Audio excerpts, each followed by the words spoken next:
Congratulations, you finally made it to 4 p.m. You know what that means. Happy hour. It's time to kick back, relax, and dive into the world of sports with the Young and Norvelle Show. Whether you're catching up on the latest scores, analyzing the big plays, or gearing up for tonight's games, we've got you covered. So grab a cold one, settle in, and let's talk sports. Here they are, Patrick Young and Terry Norvelle.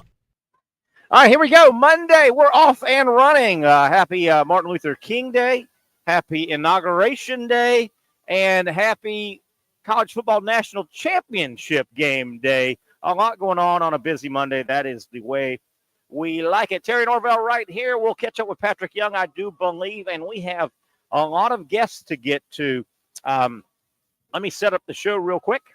Let's see here. We will have Alex Reed from the Jacksonville Icemen. Of course, we are inside the Igloo, the Community First Igloo, the corporate headquarters of the Jacksonville Icemen and their training facility. We are here inside the facility in their beautiful sports bar. Icebreakers, you know it by now. Icebreakers, a massive, about 150 seats here with a full service, and I mean full service restaurant to support the sports bar, TVs everywhere. And you have you can see both of the full-size ice rinks. You may see behind me, there is a tournament going on. It has been going on Saturday, Sunday, and, of course, today, Monday, with the holiday. And we got the Reds and the Whites going at it, 12 and under. They are just knocking heads. We got a Tampa team that came up here and beat the snot out of everybody. They beat a Jacksonville team. They beat a team from Alaska. They're taking some hardware back to Tampa, but I guess that is not so surprising. They have a NHL team in Tampa, and hockey is pretty big. So a lot to get to today on the program. As you know, we will have Alex Reed. Speaking of hockey, we'll have our Jacksonville Icemen report about 4:40. Alex will catch us up on everything that's going on, has gone on the last week to 10 days with the Icemen, and we like to peek ahead and help you guys set your calendar if you want to get out and watch the Icemen play. I think they've got some cool stuff. Star Wars Night's coming up. Retro Night is coming up in the arena. I think both of those are before January ends, so we'll set up. The Icemen actually had a game today. They're on the road. They are wrapping up, or just wrapped up, a 3-game road trip to Reading, PA, where they played the team from Reading. And I think they dropped their game. It was a noon first. The puck dropped at noon today, I think, for travel reasons, and I think the Icemen, I think the final score was 5-3. I know they lost that ball game or that hockey match. So we'll talk to Alex Reed about 4:40. Brent Beaird joins us 5:05. Of course, we've got to dive into the national championship game. Ohio State and Notre Dame, 2-story programs. Man, you can't get much more tradition-rich than these two programs. Should be a good game. I like Ohio State in the game just off of raw talent. They are so talented. But the equalizer, Notre Dame's good, and they are playing really good football. Duh, they're in the championship game. But, I mean, I think you know what I mean. If you've seen Notre Dame, Notre Dame, there's something they think they're going to win, too, and that's half the battle. So we'll break that game down for 2 hours a lot, and, of course, at 5:05 with Brent Beaird. And then about 5:30 or so, we're going out of bounds. We do it on Mondays. We take the show out of bounds for some of the light, fun stuff in and around the world of sports. We'll have our resident comedian, Mike Freed. A lot of people in town know Mike. He's an attorney here in town and an amateur comedian. He's worked a lot of the local circuits, and he's even traveled. We like to have Mike Freed on so we can go out of bounds. It's time on Mondays to go out of bounds and look at some of the lighter side of sports. We'll do that with Mike Freed about 5:30. So there you have it. That is the game plan on the show.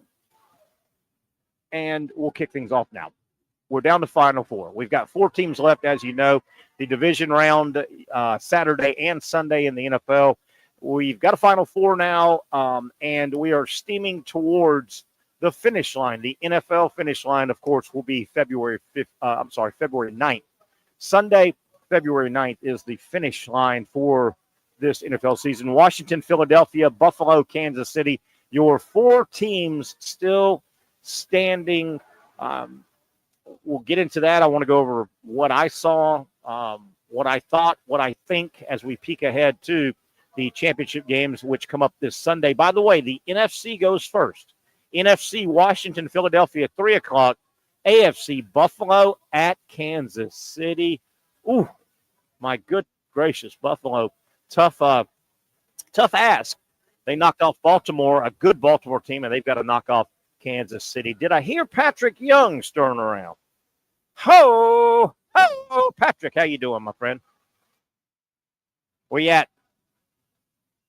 Oh, you home? Yes, it is cold. I didn't know if you were. It is. It is cold. Definitely cold. Patrick Young joining us here on the program on a Monday. Pat, wow, where do we start, man? We've got the NFL action from this weekend, national championship game tonight. College basketball was wonderful over the weekend. Just all kinds of stuff to get to. What'd you think yesterday? In any order, obviously we had 4 games. 4 games over the weekend. 2 on Saturday, 2 on Sunday. Disappointed for the Lions, but the Redskins, they are the Commanders. They're the real deal, man. They're the real deal. Goodness Playing gracious. good ball, aren't they? Jaden Daniels, man, he is so accurate, and he's just so wiry. You know, it's really cool, Terry. I came across this on social media. He does like VR training, like virtual. He What does spends that mean? when he's not on the field. He puts on those VR glasses, and there's software Oh, that they can like upload all of their plays and make real okay. time scenarios and speed up it's reps. He can get so many reps without even having to step on a field. Wow. And he's probably one of the older quarterbacks. Like his ability to read Jaden Daniels, and how he gets it out so fast, man. He's on another level as in terms of football intelligence. Wow, that is very interesting. It's You read interesting, that. right? That's really interesting. And that to me, that sounds like almost taking film study to the next level. Yeah, yeah. Wow, modern films. You know what? You could see that. Couldn't you see? Couldn't you see going into your team meeting offense and everybody putting those things on? Why You know? not? But if you with scouting, if you can make a run a play and you're in the positions, and you're able to, like, oh my gosh, it could save time, it could keep guys engaged. You know, you could have meetings without having to actually get everyone actually getting together. Absolutely. Wow. Yeah. Limitless, No Pat. more need for walkthroughs. No more need for those. Limitless. Maybe we can get Wow. rid of the freaking preseason. Well, let me Maybe ask we you can this. finally get rid of the preseason, Terry. Yeah, definitely. With that VR stuff, I'm trying to think.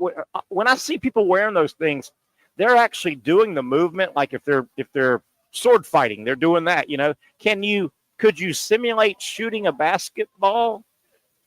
Or is that? I don't know. I I wonder. feel like you would need more Yeah, electrodes around your whole hand for those yeah, finer tune movements like that. yeah. But like, let me ask you this, Patrick. And I'm sorry, I'm asking you something that you probably are not versed in, but I'm going to ask you anyway. You know how we go, like when we used to do our show at the golf place over there in San Marco, Yeah. and you hit into the simulator, and it tracks the ball. Could you set something like that up where you could be shooting virtual free throws to try and work on your free throws? I think what will make that more from what I've seen with the VR headset, like it's a controller Okay. versus if it was some type of glove. Like, have you seen those behind the scenes where they put all those little small electrodes on for video games? Yes, I sure have. Something, because it would need to accurately, um, I guess, calibrate your hand movement. Because Yeah, you would want it to be the same exact as if you were really shooting yeah, on a 10-foot. Because if it's if it's off any of that, it would affect your shooting. It would yeah, affect your in a yeah. negative way. It'd have to be perfect. But you see where I was going with that. Let's say I see where Patrick you're Young, going. let's say Patrick Young, your junior year, you are in it's Wednesday morning at 10 o'clock. You're in your hotel in Athens. Y'all are about to play tonight, Georgia, in Stegman. and you wanted to work. You're at your hotel. You're not at a gym, but you wanted to work on your free throw shooting. You put your VR on and your glove hand. You dial up where you're seeing a basket, and you start shooting. That'd be awesome. Isn't that something? Oh my gosh, you'd have no excuse. Wow, that's interesting. All right, let's get back to football. You mentioned Detroit. Patrick, accolades to Washington. Man, they played so well. They only scored 45 because the game ended. They worked Detroit. Yeah. I mean, they worked them. That was an ass whipping, and I didn't see that coming. I didn't see that coming at all. Every time, and maybe I'm on the side of,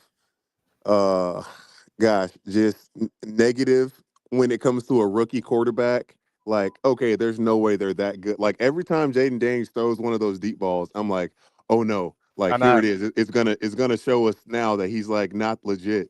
And they're all perfect passes, Terry. He drops them in, doesn't he? He drops them in. Did you see the one where the Lions defender, his hand actually got in the eyes of yes. But the ball was perfectly placed. Yeah. Into the bread basket. Yeah. And you know who else did that in college and in the NFL? And he's from LSU too, is Joe Burrow. Remember, Burrow had the uncanny, particularly at LSU. He would put the ball exactly where it needed to be multiple times. Yeah, it ain't luck if you do it that many times, right? No, it's not. It ain't luck. What was the other one? The other game on not yesterday. Saturday, the other game, and I wanted to get to it. Kansas City 23. Yeah, that's right. 14. My takeaway from that, and I want to hear your takeaway. Number one, obviously, Kansas City, two-time defending champs. They're the odds-on favorite. Kansas City, and I guess good teams do this. They pay always the always pay the referees. Yeah. They always seem. I've got a phrase I coined a long time ago: the drive of record in a game, or the play of. Normally, there's one drive of record. Yeah, there's one. Right. Kansas City always makes the drive of record the play of record, and I guess that's why they're two-time defending Super Bowl champion. But Pat, that's one thing I took from Kansas City. Here's what I took from Houston, and this won't make. But just one thing to affirm what you're saying. Just think, one year, it wasn't even Patrick Mahomes that had the drive. It was Chad Henne against the friggin' Jaguars. Against the Jaguars. Perfect example. They had them backed up at the 2. That was the drive. It was like 97 yards. Yeah, and that was the drive of record because the Jaguars could have cracked that game open right there. It was early in that drive. It was like a 3rd and 8. And wow, I forgot about that. Pass interference or a roughing the pass or something like that. I forgot about that. Good addition to that. Houston, the Texans. Here's what I take from the Texans' performance. They played them pretty well. The Texans' defense is the real deal. Here's my fear for the AFC South and the Jaguars with regard to the Texans. The Texans aren't going anywhere, man. They're good. No, they're good. You know what they're going to mess around and do? They're good on defense. They're going to mess around and go find somebody to complement Nico Collins, and they're going to be real tough. It was supposed to be Stephon Diggs. Yeah, they're going to be real. It was supposed to be a healthy Stephon Diggs, and I mean, if they have Diggs and Tank Dell, first off, they're seeded a little bit higher. Yeah. Throughout the whole season. Yeah. And then, man, they potentially win that game. Yeah. Because, Nico. They're not going away for. Hey, they've got another 2-3 year run in them. They're not going away. I hate to say that. I would say I agree with you because you still got rookie quarterback contract. Yeah. For CJ Stroud. Yeah. Got a few years of those. But I would have loved to seen that game in a neutral weather, because I think, I'm on the side with you of. I'm with you, man. Cold weather. We can hold on to the ball better than you. That's why some of those games over the weekend with the snow and all and the conditions, I just don't think you're deciding much athletically. I think it's almost like you might as well flip a coin. Who's going to slip? Who's not going to? The NFL is such a billion-dollar industry now. I can see a point. It'll be down the road. I can see a point where the NFL mandates dome stadiums. Yeah. They mandate dome. There's just too much on the line for like last night. But at minimum, those like the covered open stadium, like with what we're gonna have here in Jacksonville. Yes, something like that. Because it'll still be cold, but at least there's no snow. Last night, one of the turnovers for the Ravens, Lamar, the ball just because of the cold and nastiness slipped out of his hand. Yeah. I mean, you're like, I don't know. That's a discussion for another day, but I don't think Houston's going anywhere. Washington worked Detroit. What'd you think, Philadelphia? My God, this is the healthy good buddy of mine, man. He called it. He well before he said, "Watch, man, it's going to be the Eagles and the Commanders." How about that? In the NFC champ. And I'm like, bro, come on. Like, everyone believes that the Rams are going to, for the most, what I was hearing, chirping there, here and there. But that's probably just because of the hate the Eagles have been getting the whole year with how dominant they've been with a not so, like, flashy offense. They just run the ball. Yeah. Then I didn't see it coming with the Commanders. Didn't see it coming. No. They're fun. But Saquon Barkley, I don't think anyone saw this is the kind of year I thought he was going to have, like, first 3 years in the NFL. Yeah. But maybe it's just because him and Derrick Henry are completely rewriting or just discrediting all the vitriol running backs have gotten. Yeah. Yeah. These I've got it written down. Years. I've got it written down right here, highlighted. Return of the running back, ? Henry, Barkley, and even James Cook. He's a totally different type of runner, but James Cook is their number one. And Joe Mixon. Joe Mixon had a great year too. And Joe Mixon, like Cook. So you're wondering, are these one-offs, or might the running back position it may be cycling back? At least staying strong until these guys get to 30. Yeah, definitely. I thought the Rams played hard. Stafford and the boys, they played hard. What about the fumble by Kyron Williams? If he doesn't fumble there, I think the Rams might win that game. Yeah, that was hurt. A huge fumble, and he felt so bad. Oh, he felt bad. Oh, I'm sure he felt bad. I know Mark Andrews feels terrible. But, Mark Andrews, the fumble, man, the guy was, if you look at the replay, because Mark Andrews caught it, and he kind of was trying to get some extra yards. So he was going horizontal. He wasn't going – he was going east and west, trying to see if he can get past one guy, get a few more extra yards. The guy that he wasn't even going to try to tackle him at all, he wound up his arm and punched directly on the football. Yeah. He was not concerned about me. It's like, I'm about to make this guy fumble, and just punched it out. Unbelievable. Yeah, you feel bad. And then he drops the 2 point. Goodness. You got to catch that 2 point pass at the goal line. You got to catch it. You got to catch it, Andrews. It would have been. If you forget about that fumble, had that 2 point conversion. Oh, but, you replay the game between those two teams, man. I think it's 5-5. I think they're both just like as equal and as good as you can get in football. Yeah. The Ravens and Bills. Yeah. So we've got it set up now, Pat. We're down to the Final Four. Washington at Philadelphia.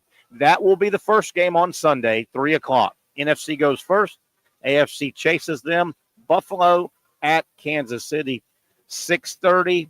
And then we take a week off, and the two winners meet on February the 9th. Pat. It's going to be the Bills, man. It's going to be the Bills. The Bills are going to do it. Boy, it would be devastating if they don't get them. They last year they thought they were as good as them. This year they think they're going to bring them down, and they got their chance. I think they are. I think they kicked their butts in the regular season, gave them their only real loss of the season. Real loss, yeah, that's fair because of the they tanked that last loss, right? They tanked that one. Pat, we got a lot to get into, including basketball, man. Florida with a good, solid win. Big second half. Still number 5. Say that again? They're number 5 in the country. Yeah, they climb back to 5. Florida, a couple upsets in the top 10. Iowa State went down, and Kentucky went down. Sort of. What a fun, Pat. We'll go to break, but I want you to comment. Please tell me you got to watch Kentucky Alabama Saturday. Oh yeah, dude! What a game! How fun was that? What a game! Yeah, The problem is, as good as Kentucky is, I don't think when Alabama is running their offense and Ooh, playing their style, there's no match for it because they don't stop coming. They yeah, don't stop. they do not. No No matter fun. what you do on your side, because Kentucky would do something good, whether it was a three, whether it was, and then Alabama within Yep. like 5 seconds, hush them with the match it. They will match it and hush. And what was cool in that game? Do you remember when they went into the huddle for Kentucky and Mark Pope was like hyping his guys up because they were Yep. down? This is our time. Blah blah blah. And like Kentucky legitimately came out with a sucker, like not sucker punch, but a great punch. They got because at that point Alabama only had like 3 fouls. Yeah. So Grant Nelson got picked up some. Hey, I like that kid. Well, he plays Away, good. He's got a good oh, game, doesn't he? away. And I got Always a does. perfect analogy for him too, Terry. So I was Always thinking does. about this and watching him play a few times. You ever, back in the day, like in high school, you'd have a football player that would come and play basketball, and Yes. those guys don't know how to not foul. Yeah.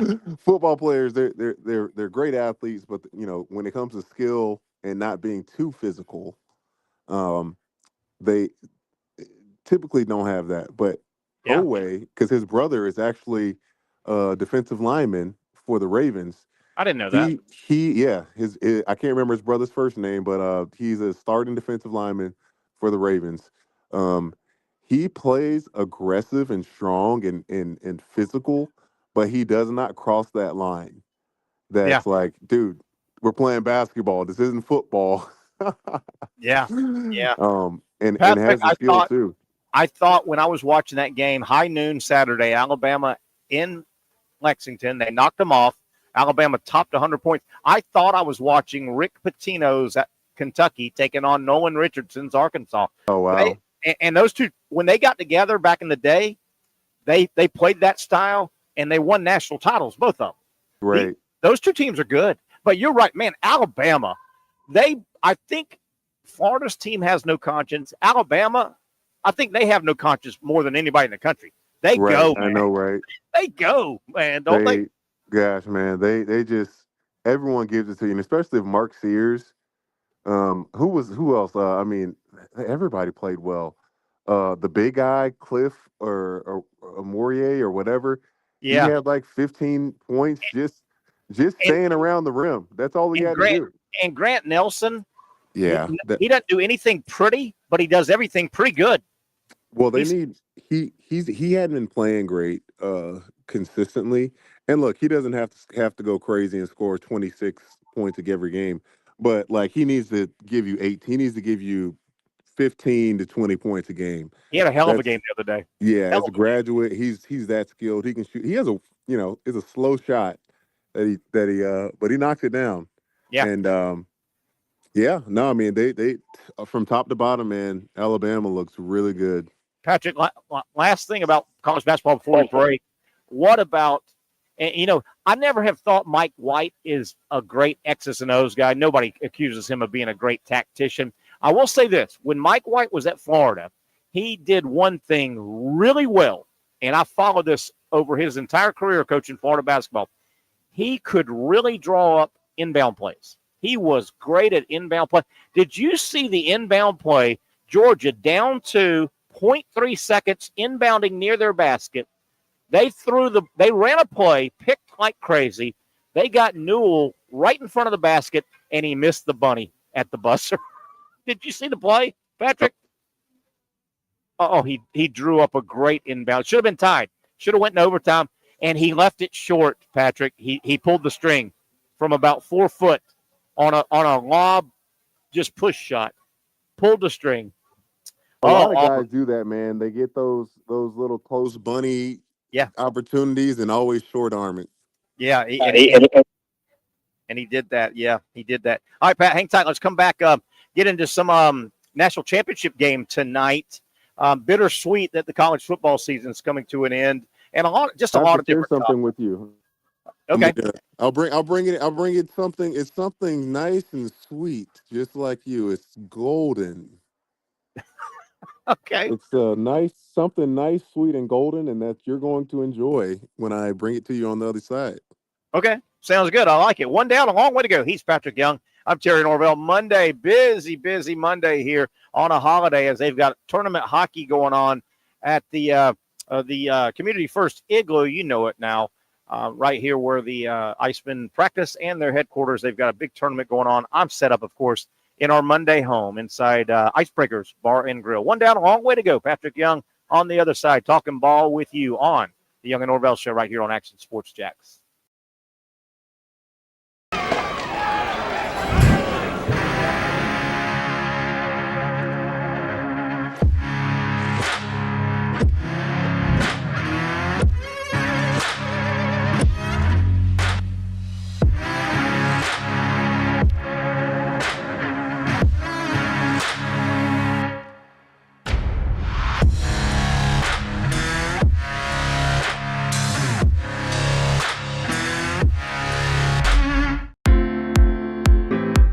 At Southeast Orthopedic Specialists, we know pain and injuries can stop you from doing what you love. This is why our board-certified orthopedic specialists offer the latest in both non-surgical and surgical treatment options and create a treatment plan tailored to your unique lifestyle and goals. So, whether it is a sports injury or that nagging pain that's keeping you from doing what you love, our team has the right treatment for you. For more information or to schedule an appointment online, visit our website. Finally, a family atmosphere, kid-friendly restaurant with a real sports bar feel. Bricks Jack's Beach features all of that and a large, climate-controlled covered patio with misting fans and heaters for all seasons. Mix in an extremely diverse menu that features the most quality and affordable steak at the beach, and there's no reason not to enjoy your next lunch, dinner, happy hour, or big sporting event at Bricks Jack's Beach, 300 2nd Street North in Jacksonville Beach. See you at Bricks Jack's Beach. You really got to hand it to him. Hold on. The previous play is under further review. I'm not sure what he could review, but okay.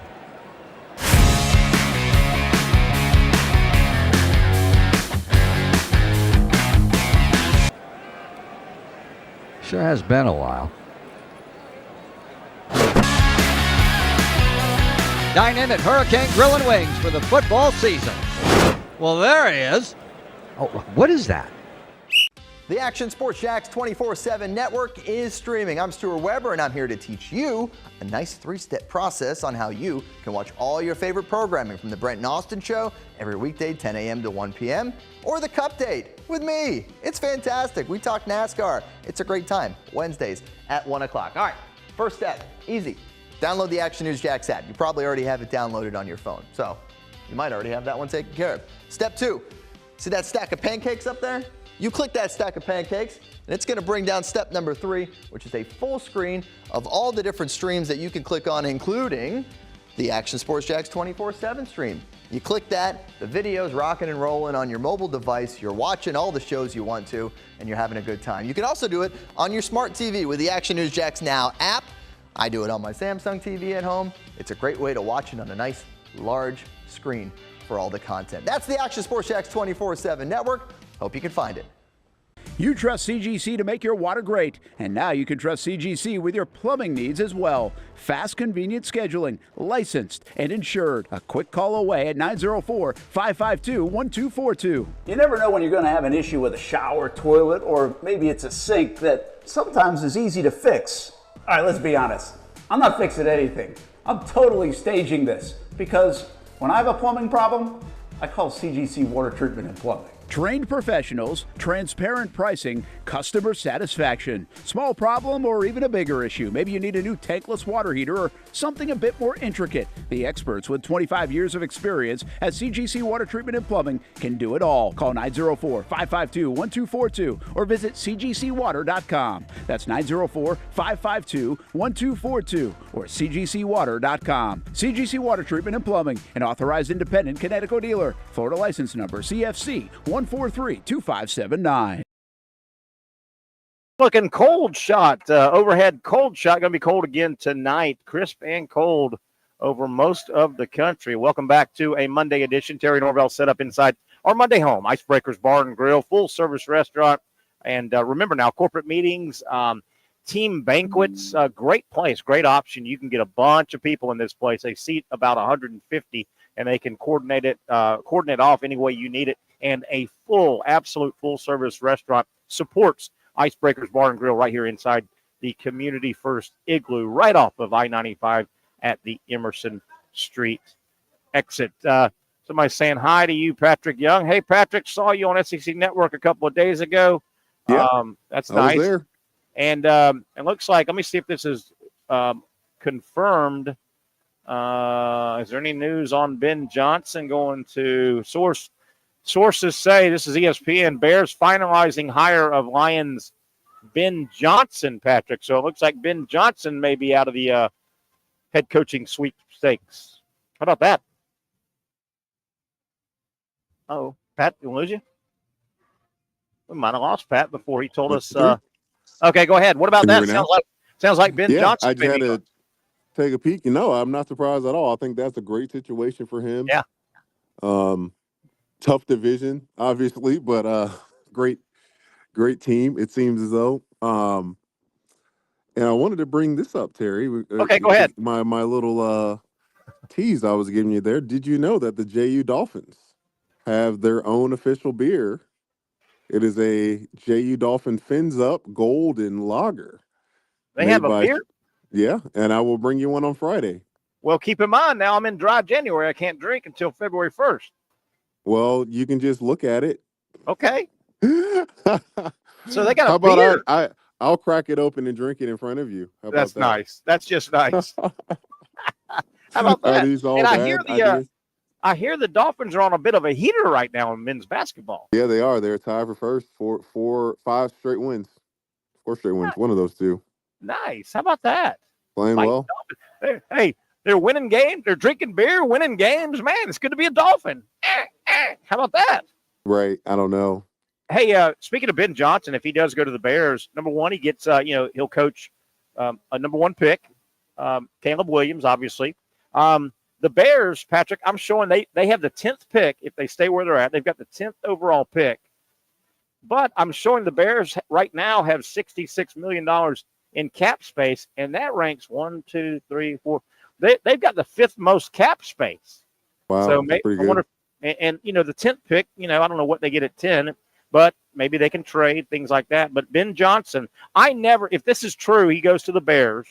I never thought the Jaguars were even close to being in the Ben Johnson sweepstakes. Did you? Me neither. I thought if Ben Johnson had a list out of 10 teams available, the Jags were like, if not last, the second to last is right there. And he was the first guy he was the top guy, right, in the pool of coaches. Yeah, I believe he's been thrown around as like the number one of the hot pool. Guy. Yeah, he's the hot OC. He was always hot guy. All right, Patrick, I've got to bring something up. Well, we're going to keep you on about 5 or 10 more minutes, and you're going to take off. So I got one thing that makes me mad, Patrick, when it comes to televised football. I have railed on this for years, and they're doing it again, Patrick, and they're making me mad. The network boys. You ready to hear it? Ready. All right, and I'm dead serious. In broadcast TV football games, there's one television shot it's the absolute worst shot in the history of broadcast sports. It serves no purpose. It's a waste of time, and it's back. They keep showing this one shot. And Patrick, the shot is, there's nothing more wasteful of time than the TV shot of the coach's booth. It's the worst waste of TV time ever when they show the offensive coordinator for whoever, the defensive coordinator for sitting in the coach's box. The shot is nothing but a up nostril shot of a coach. The coach is just looking at the field. He's wearing a headset like I am, talking into a headset. You can't hear him. It's the worst shot in the world, and they keep going to it now, Patrick. It's a waste of time. Absolute waste of time. Do you think it's better if they use an outside camera and just shoot if they want to show the person's face? Because I guess I don't know what their logic is. But my point is, it is pointless. It's pointless.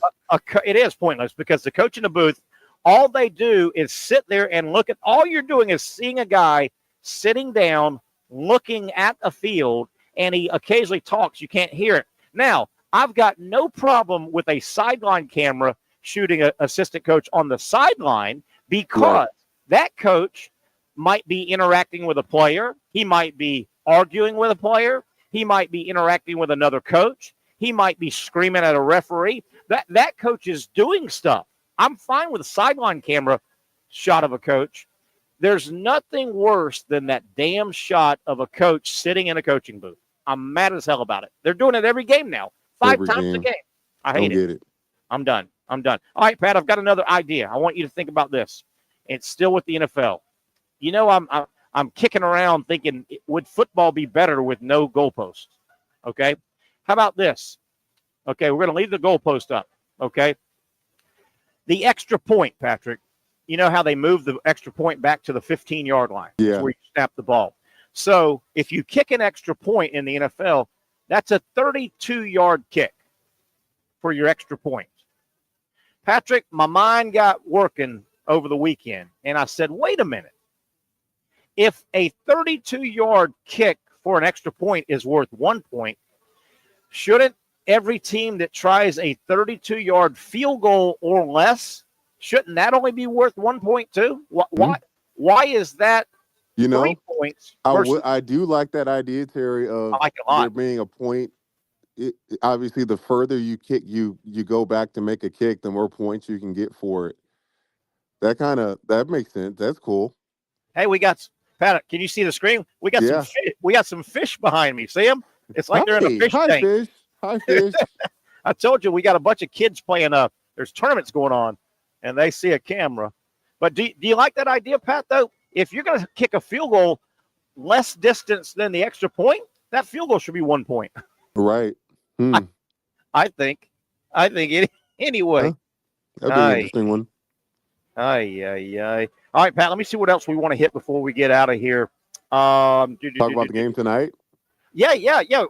Give your thoughts. Ohio State and Notre Dame.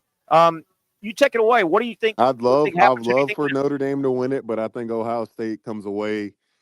Ohio State has had the best red zone defense all season. And every time I think, okay, they're going to break, they're not like any red zone situation. And it's like they have to get a stop. Ohio State does it every time. And I don't think a few times of that happening to Notre Dame, I don't think they recover. I just don't think I'm not a Riley Leonard believer. I don't believe in him. Like as far as being good enough to win it all. But, I think that it's really good to see Notre Dame make their way back. And hopefully for Coach Freeman, he can bring them back again next year and maybe have just a better team that's. And, I hope for Ohio State that they get their championship. They paid the most for it. Let's see if they can sustain that. And boy, Ryan Day, not that Marcus Freeman doesn't need one, but Ryan Day needs one. He needs a championship. Boy, that's a talented Ohio State team. That roster top to bottom. I think they are kind of a sleeping giant that got awakened in the Michigan game. I don't see Texas took Jeremiah Smith out of the game. It wasn't like I think Ohio State knew they were going to take him out of the game, so they didn't even force the ball to him. I think Jeremiah Smith has another big game tonight. I think it's a good game, Patrick, for half, maybe 3/4. I see Ohio State pulling away in the fourth quarter for something like 35-21, but a much closer game than that scoreboard says. I think Ohio State wins tonight. I do. Absolutely. Let me throw one more thing at you, Patrick. Stay with Notre Dame, and we talked about Kentucky basketball earlier. Okay, Notre Dame football historically, Kentucky basketball historically, two of the better programs in those sports, two of the more hated programs because I think they're so good. It's easy for people to not like Notre Dame football, and it's easy historically for people not to like Kentucky basketball. I think both of those images have changed because of the new coaches there. Marcus Freeman has made Notre Dame likable to a degree. Right, he does. And I think Mark Pope, Calipari, he could rub people the wrong way. Little arrogant, little cocky. I think Mark Pope has made Kentucky a little more likable. Am I right about those two? I agree with you, man. I mean, it doesn't hurt that like Mark Pope is, just doing stuff for fans. Like, I mean, Coach Cal did too, but Mark Pope is the Kentucky guy. Like he's embracing all of it, making the most out of all of it. Yeah. And you just love the way he coaches his players, man. Those guys, and the fact that he can recruit guys that aren't even all 5-star recruits and all that, and they're this successful. And Coach Cal has all that stuff in Arkansas, and they're 0-5. Yeah, like it goes to show Coach Cal was the X factor there. It's neat the way Pope has put that team together. They're all new. They all had to learn each other, right? A couple of them were teammates, I think, that came with him, but a bunch of new guys, man, and they're fun to watch. Kentucky's, and you're right, they're a lot different than Cal's teams. Cal's teams didn't look like they had much structure. They just kind of rolled the ball out. Mark Pope, I think, they've got structure to their offense, and they're fun, man. Yeah, they got great structure to their offense. It's fun to watch. All right, Pat, I'm gonna let you go. Have a great rest of your day. We'll talk as the week continues. Have a great rest of your day, Pat. See you later, my guy. All right, that's my buddy Patrick Young. We'll take a quick break. Come back, Alex Reed. Time to talk some Jacksonville Icemen hockey. They played already today. Are you kidding me? They've already played a game. We'll talk about that. We'll talk about the schedule that has been the last couple of weeks and what's coming up with the Icemen on the other side. The Young and Norvelle show continues after this timeout. For those dealing with pain from a sports injury, arthritis, or spine condition, Southeast Orthopedic Specialists offers innovative new non-surgical options. Our regenerative medicine treatments, including platelet-rich plasma and other regenerative treatments, use your body's own restorative cells to aid in treating injuries. These procedures are performed in our offices and typically require minimal downtime. If you want to get back to doing what you love, our regenerative treatment options may be right for you. For more information or to schedule an appointment online, visit our website.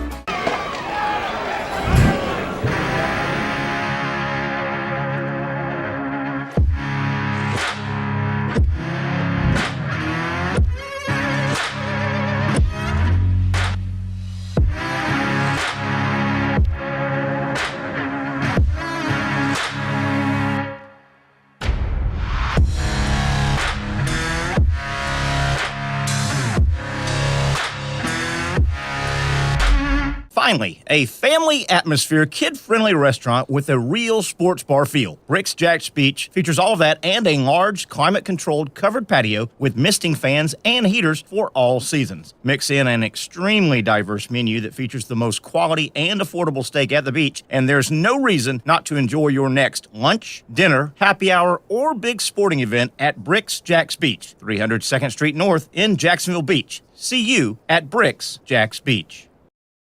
You really got to hand it to him. Hold on. The previous play is under further review.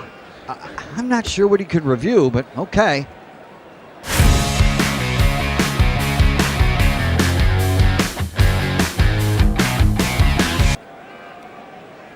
Sure has been a while. Dine in at Hurricane Grill and Wings for the football season. Well, there he is. Oh, what is that? Hey everyone, Olivia Tasley here from Action Sports Jacks to tell you all the different ways you can watch our new 24/7 network. 3 easy steps. You don't even need a pen and paper to write it down. Step number 1, download the app. Search Action News Jacks in your app store either on your phone or your smart TV. Then, once you're on the app, click on that little drop-down menu in the upper left-hand corner with the 3 little lines.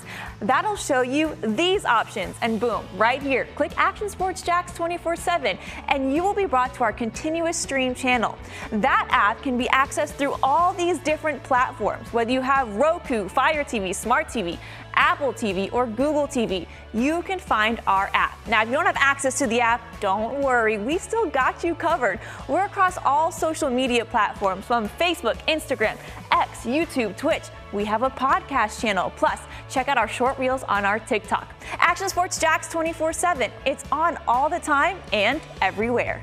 It's a new logo, new branding with Bold City Heating and Air. It's an old school approach. One of the few locally owned and operated air conditioning businesses left in Jacksonville. It's hot, Florida in the summer. You can't do much to avoid it, but you can keep cool with Bolt City Heating and Air. It's every customer counts kind of service, from when these trucks have pulled up to my home over the last couple of years and when they pull into your driveway as well. From communication to pricing to the actual service, everyone at Bolt City Heating and Air cares about you. You know who's coming to your house. You know they will be well trained. And they will respect your home. Air conditioning convenience at BoldCityAC.com. Stay cool while it gets hot. Bold City Heating and Air can help. Don't get caught sweating all summer. BoldCityAC.com. And they have financing to help. New systems starting at $110 a month and $50 off any repairs. Stay safe, stay comfortable with Bold City Heating and Air at BoldCityAC.com. Homegrown in your hometown. Here we go. There's that shot again. Good-looking high camera shot of downtown Jacksonville. Looks brisk. Looks cold. And I think it is brisk. And I think it is cold. Terry Norvelle back here on our Monday home, or at our Monday home, of course. You know it by now. Icebreakers Bar and Grill. The wonderful, huge sports bar inside the Community First Igloo. Of course, the Igloo is the corporate headquarters for the Jacksonville Icemen and their training facility. They play their games down at the arena. And as we do on Mondays, our buddy Alex Reed joins us from the Icemen. A game has been completed today. It's a holiday, Martin Luther King Day. Yeah. And the Icemen coming back after a long trip to Reading, PA, dropped one, but good to get back home, coming back home. Yeah. I think the guys are ready to get back home. And that was a noon puck drop? Yeah, it was a noon puck drop. Obviously, with the holiday, a lot of teams across the league having that early game. And we were there. It just didn't work our way. It was, tie game late, and then surrendered a shorthanded goal late, and then that was kind of really the difference. So tough one for the guys, but I know they're eager to get back home, and I would say get back here in the warm, but warm, sunny Jacksonville. But that has a whole new meaning here the last couple of weeks. But no, obviously just to get back on track, get back on home ice, which we're going to have on Saturday, where the team is really played really well at home. They have the second most wins in the league at home. 14. So nice. They're there's no place like home, they say, right? I've got some things. Oh, no, definitely. I think there's some red slippers and something involved in that. No place like home. No place like home. I've got my dumb question of the day or the week I like to ask you, and we got a lot of stuff to cover. Yeah. The Icemen just played a three-game set, basically, three-game series with Reading, and that's pretty common. The NHL, do they do that, or do they just do one games? Or do do the Boston Bruins play the Philadelphia Flyers in three? No, they don't. Yeah, not really. No, they don't not, do not that, in right? the regular season. They just don't really do it that way. I mean, you might see a back-to-back night with two teams that are close to each but other, they don't play like a home and home series like Major League Baseball, three-game series, Braves and Dodgers. Yeah, right. Now in the playoffs, because I correlate minor league hockey with minor league baseball. Yeah, and baseball does do series, but I just wanted to clarify that at the big level, the NHL, they're playing one game at a time, and they're pretty much. They're and where I was going, hockey much more than baseball, like minor league or even Major League Baseball series. Major leaguers get tired if they play a three-game set with this. There's time you get tired. I'm tired of this guy's red hot. He's got 6 hits against us. I would imagine in a three-game physical hockey series, nerves could get frayed with that same irritating guy that's checked me for 2 games. Is that right? It does. Eventually, the pot usually boils over, and if it's two teams that don't see each other a whole lot, then it kind of becomes a situation where it takes a little bit for it to finally get to that point. But eventually does. Yeah, there's no doubt. Tempers start to maybe boil over in most cases. But if you're playing a team that you see a lot, like a rival in your division, and you're playing them that many times in a row, rest assured you're going to see some God, I'm sick of that guy. Yeah, it happens. And you've seen, I've actually seen it in this league, Terry, years ago, where two teams, the Everblades and the Solar Bears, played their final 5 games of the regular season against each other, head to head, and matched up in the first round of the playoffs. They win, I think, 6 or 7 games. They played 12 times in a row. Brutal for everybody. I mean, everybody. Yeah, it was a tough deal. The radio guy, the scorekeeper, the goal. Oh, that's brutal. Yeah, I have seen it work out that way. So that's spring training fights and in camp, football camp. Just the football teams, they they start going 3 weeks and you're getting nothing done. Right. You're just sick of each other. Yeah. And then you start seeing those those inter-team scrimmages in the NFL, do. and that's where the fireworks come out, 'cause they're finally hitting somebody else other than themselves, and any frustration they've had, they're taking it out on their opponents. So, so there you have it. Talking some Jacksonville Icemen here. Alex Reed with the Icemen joins us every Monday. I want to go back a week or so. The Icemen right now have cooled off a little bit. 10 days, 2 weeks ago, red hot 3 or 4 game winning streak. And what in the world got into this Chris Grando guy? Hat trick. Yeah. And the next game, 2 more goals. I mean, 5 goals in 2 games. And I guess that helps your team get hot. Oh, no, it really does. I mean, it just kind of takes that person, right, to get you going and provide that spark and that energy. And Chris Grando was that guy that week. He's a guy that kind of in his 3rd season with the team, had a kind of a slow start to the year. I think if you asked him, he'd be like, I just wasn't producing. And boy, he made up for lost time that week. Had the hat trick, had a 4-point night, and then the next day had 3 more points with 2 more goals. And he earned the league honor for player of the week. So and he had a goal today. So he's still playing. He's playing really well, which is great. So I mean, we're really excited for him that he's been with us a while. Okay. We were all kind of just like waiting for it to happen, I guess. Maybe not to that degree. But he really is. He's really elevated his game, and it's really been a big part of our offense. In that run, 5 goal stretch. Was it a combination? Was he breaking away, or was he getting great assists? Was he getting fed the puck where he, perfect pass? I mean, how did that work? Yeah, I mean, I think he was just, when he was asked after the game, in the interviews, what was the situation for him, what led to it. And of course, he credited his teammates. Sure. But you got to get in those right spots, and you got to do the work to get there and get open. And he was doing those things. So he does work hard. And I think some of them were just being in the right position and good communication with his teammates, that are his line mates there. Other times, though, there were some plays where he just made it himself. Created. Challenged the defenseman who had the puck up high at the line, knocked it away, and then had the momentum, able to get past him and get breakaways. So that's just kind of like a poke away, like a basketball 1-on-1, and I poke it away, and there's a layup. Yeah, I can get to pretty it much first. a layup. Yeah, exactly. I guess what they say, fast break it. Basketball, you got to have a breakaway in hockey. Yeah. So very, very. Now there's still a big goalie sitting there, but as opposed to a breakaway, but beat him, you still got to get it by him. But So and he was able to do it. So he just really he's a guy that can play in all situations, and he made the best of it. There's no doubt. Our hockey goalies, like baseball catchers, they're just different. The baseball catcher, and I mean this in a good way. Yeah, they're tough as nails. The baseball catcher, you could smash with a 2x4. Yeah, right. They're just. Is that the same with hockey goalie? Yeah, a lot of them. They're just different birds. There are. I mean, I've seen some that are just they're really dialed in differently, and some are really quiet.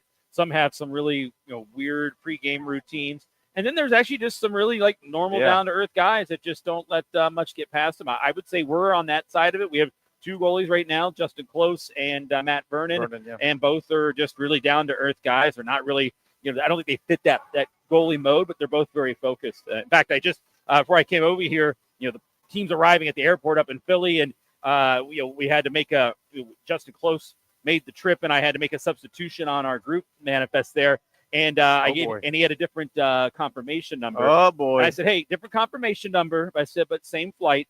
And he went, okay, great, but first class, right? And I said, well, by first class, you mean, that you're a first class individual? Absolutely. And he goes, oh, that's exactly what I meant. But back in economy, pal. Yeah, exactly. Exactly. So you're back there with the pets. Right. But that's him. That's his personality. Nice. He's humorous. So I don't think he fits the mold of what a lot of people view goalies as, but a lot of goalies are. There are some goalies. If he could have got you confused and you hit the wrong button and that thing showed up as first class, I know it. Now his teammates would have been pissed off they walked by him sitting in. Yeah, I would have had more texts from the other guys. Yes. Like, how did the rookie get first class? So that would have been a whole other thing. Where are we at percentage wise in the season? Are we 30%? Are we 40% ish? We closing on half. We are at half. We're over half. Right at half. Just over half. Right at half. Yeah, we are just over half. With that said, the Icemen are positioned 3rd in the South Division. Okay, Florida 1, South Carolina 2. Florida 55 points, South Carolina 49. Iceman right behind South Carolina at 47. In terms of playoffs, where do you need to be sitting to get in? So goal number one is get in. Where do you need to be sitting? So the way the ECHL structures the playoffs, it is the top 4 teams in each division. And you told us this, but Yep. So that's where and you got there's to 2 be. conferences and 4 2 conferences with 2 divisions each, and then it's the top 4 from each make it to the playoffs. Gotcha. So, and then the first 2 rounds of the playoffs are within your division. So so once you have your 4 teams, 1 will play 4, 2 will play 3, and then in the second round, the 2 winners will play. And then so we need Icemen need to be in the top 4. They need to be in the top 4 when it's all said and done. So sitting good right now. Yeah, looking pretty good right now. Second is within striking distance. Yeah, you're right. Yeah, second. I mean, that's the thing. It changes every day. Like, sure. It's like you could be in second place and then not play for 3 or 4 days, and then all of a sudden you're in 4th or 5th. And then as you explain, and it's that tight. Yeah, definitely. And our hockey folks know this. I'm learning as we go here, and I think a lot of our viewers are learning. It's more than just win. How you win, how you lose, but how you win. I mean, if you win if you win everything, but you're winning via overtime and shoot right versus there's more valuable wins than just wins, right, and losses than just losses. It is, especially when weighted, right? It is kind of weighted in a way.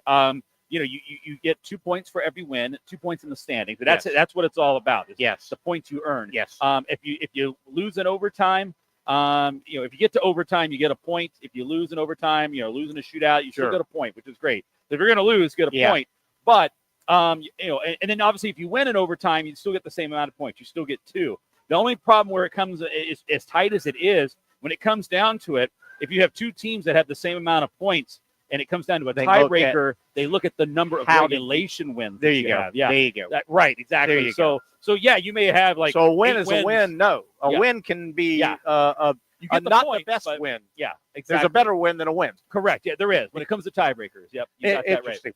Interesting. All right, let's set up for people thinking, hey, man, it's hockey season. It's cold. Let's get out. And they've already seen the Icemen, or they want to get out and take a group, take the family, what have you. Their next opportunities. Icemen are back home coming up late in the month, January 25th, which is 5 days from now? This Saturday. Star Wars night. Yes. Talk about that. Love it. No, Star Wars night. Exactly. I mean, again, we talk about it all the time. We always try to have different themes and promotions to cater to different interests.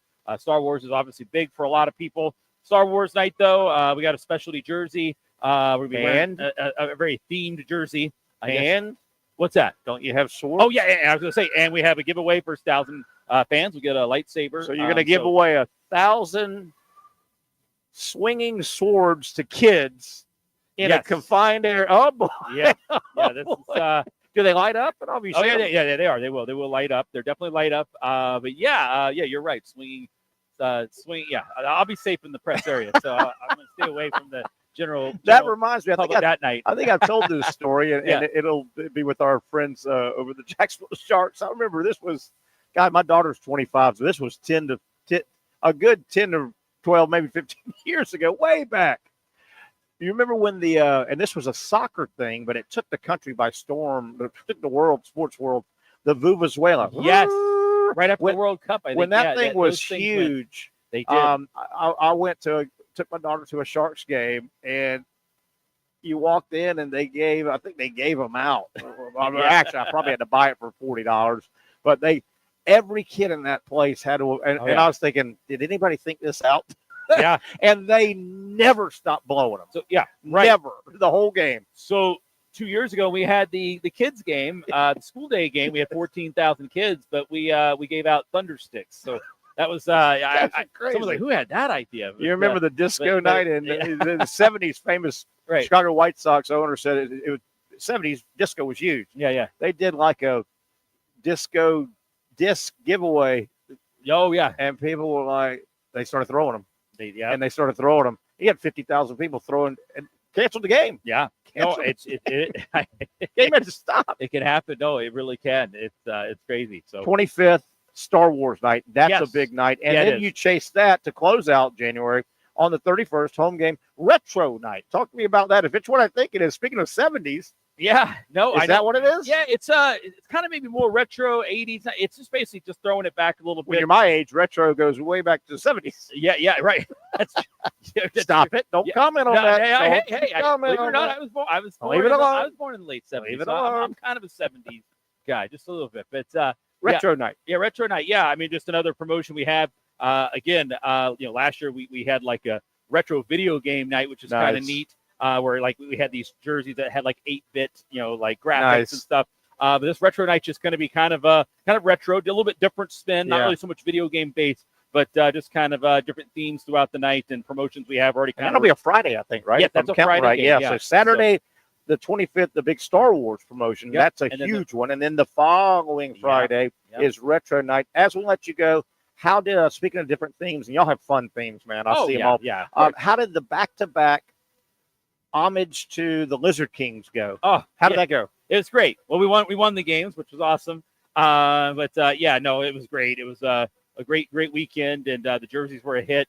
Those got auctioned off, and the proceeds went to the Zoyer Sports Foundation, which goes to charities locally here in the area. But it was great. It was great. Great nostalgia. People had their Lizard Kings memorabilia. I mean, I'm talking like 90s starter jacket looks. It was very nice. People who had those back then were wearing them. It was really cool to see. I can't lie. I was at the arena the other day, about a week ago, and some guy a worker there, had one of the, was it a T-shirt or a hoodie maybe? But it was from the game, a sale or a giveaway. Yep. And he probably saw a box that was open, so.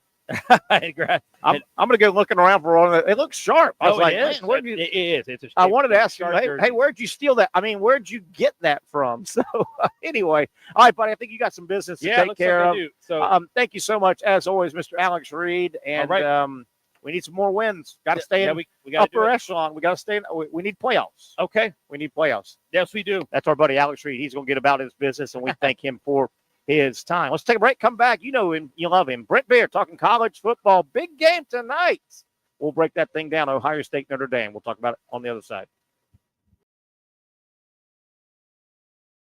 Finally, a family atmosphere, kid-friendly restaurant with a real sports bar feel. Bricks Jack's Beach features all of that and a large, climate-controlled covered patio with misting fans and heaters for all seasons. Mix in an extremely diverse menu that features the most quality and affordable steak at the beach, and there's no reason not to enjoy your next lunch, dinner, happy hour, or big sporting event at Bricks Jack's Beach, 300 2nd Street North in Jacksonville Beach. See you at Bricks Jack's Beach.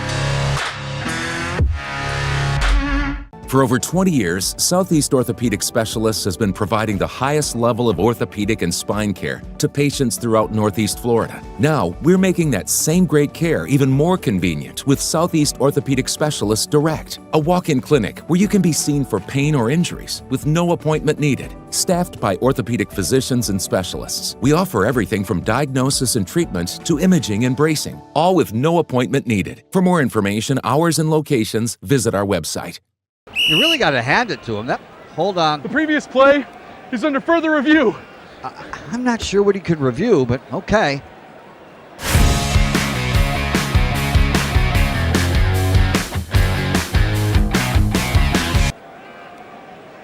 Sure has been a while. Dynamic Hurricane Grill and Wings for the football season. Well, there he is. Oh, what is that? Hey everyone, Olivia Tasley here from Action Sports Jacks to tell you all the different ways you can watch our new 24/7 network. 3 easy steps. You don't even need a pen and paper to write it down. Step number 1, download the app. Search Action News Jacks in your app store either on your phone or your smart TV. Then, once you're on the app, click on that little drop-down menu in the upper left-hand corner with the 3 little lines. That'll show you these options, and boom, right here, click Action Sports Jacks 24/7, and you will be brought to our continuous stream stream channel. That app can be accessed through all these different platforms. Whether you have Roku, Fire TV, Smart TV, Apple TV, or Google TV, you can find our app. Now, if you don't have access to the app, don't worry, we still got you covered. We're across all social media platforms from Facebook, Instagram, X, YouTube, Twitch. We have a podcast channel. Plus, check out our short reels on our TikTok. Action Sports Jacks 24/7. It's on all the time and everywhere.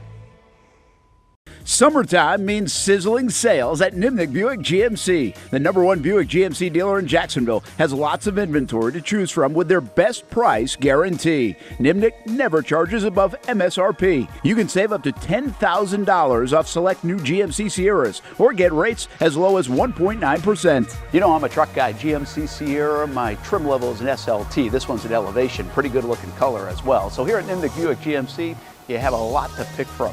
My father-in-law, he drives this, an Enclave, so I feel like that GMC in the family. 2025 is coming around the corner, which means it's almost time to close out those 2024s this summer. You can schedule a test drive at NimnickBuickGMC.com, and while you're there, check your trade value and customize your payment options. Nimnick is there for you, even on Sundays. Visit the showroom on Phillips Highway or shop online at NimnickBuickGMC.com. Nimnick, your friends in the car business since 1941. GMC, we are professional grade.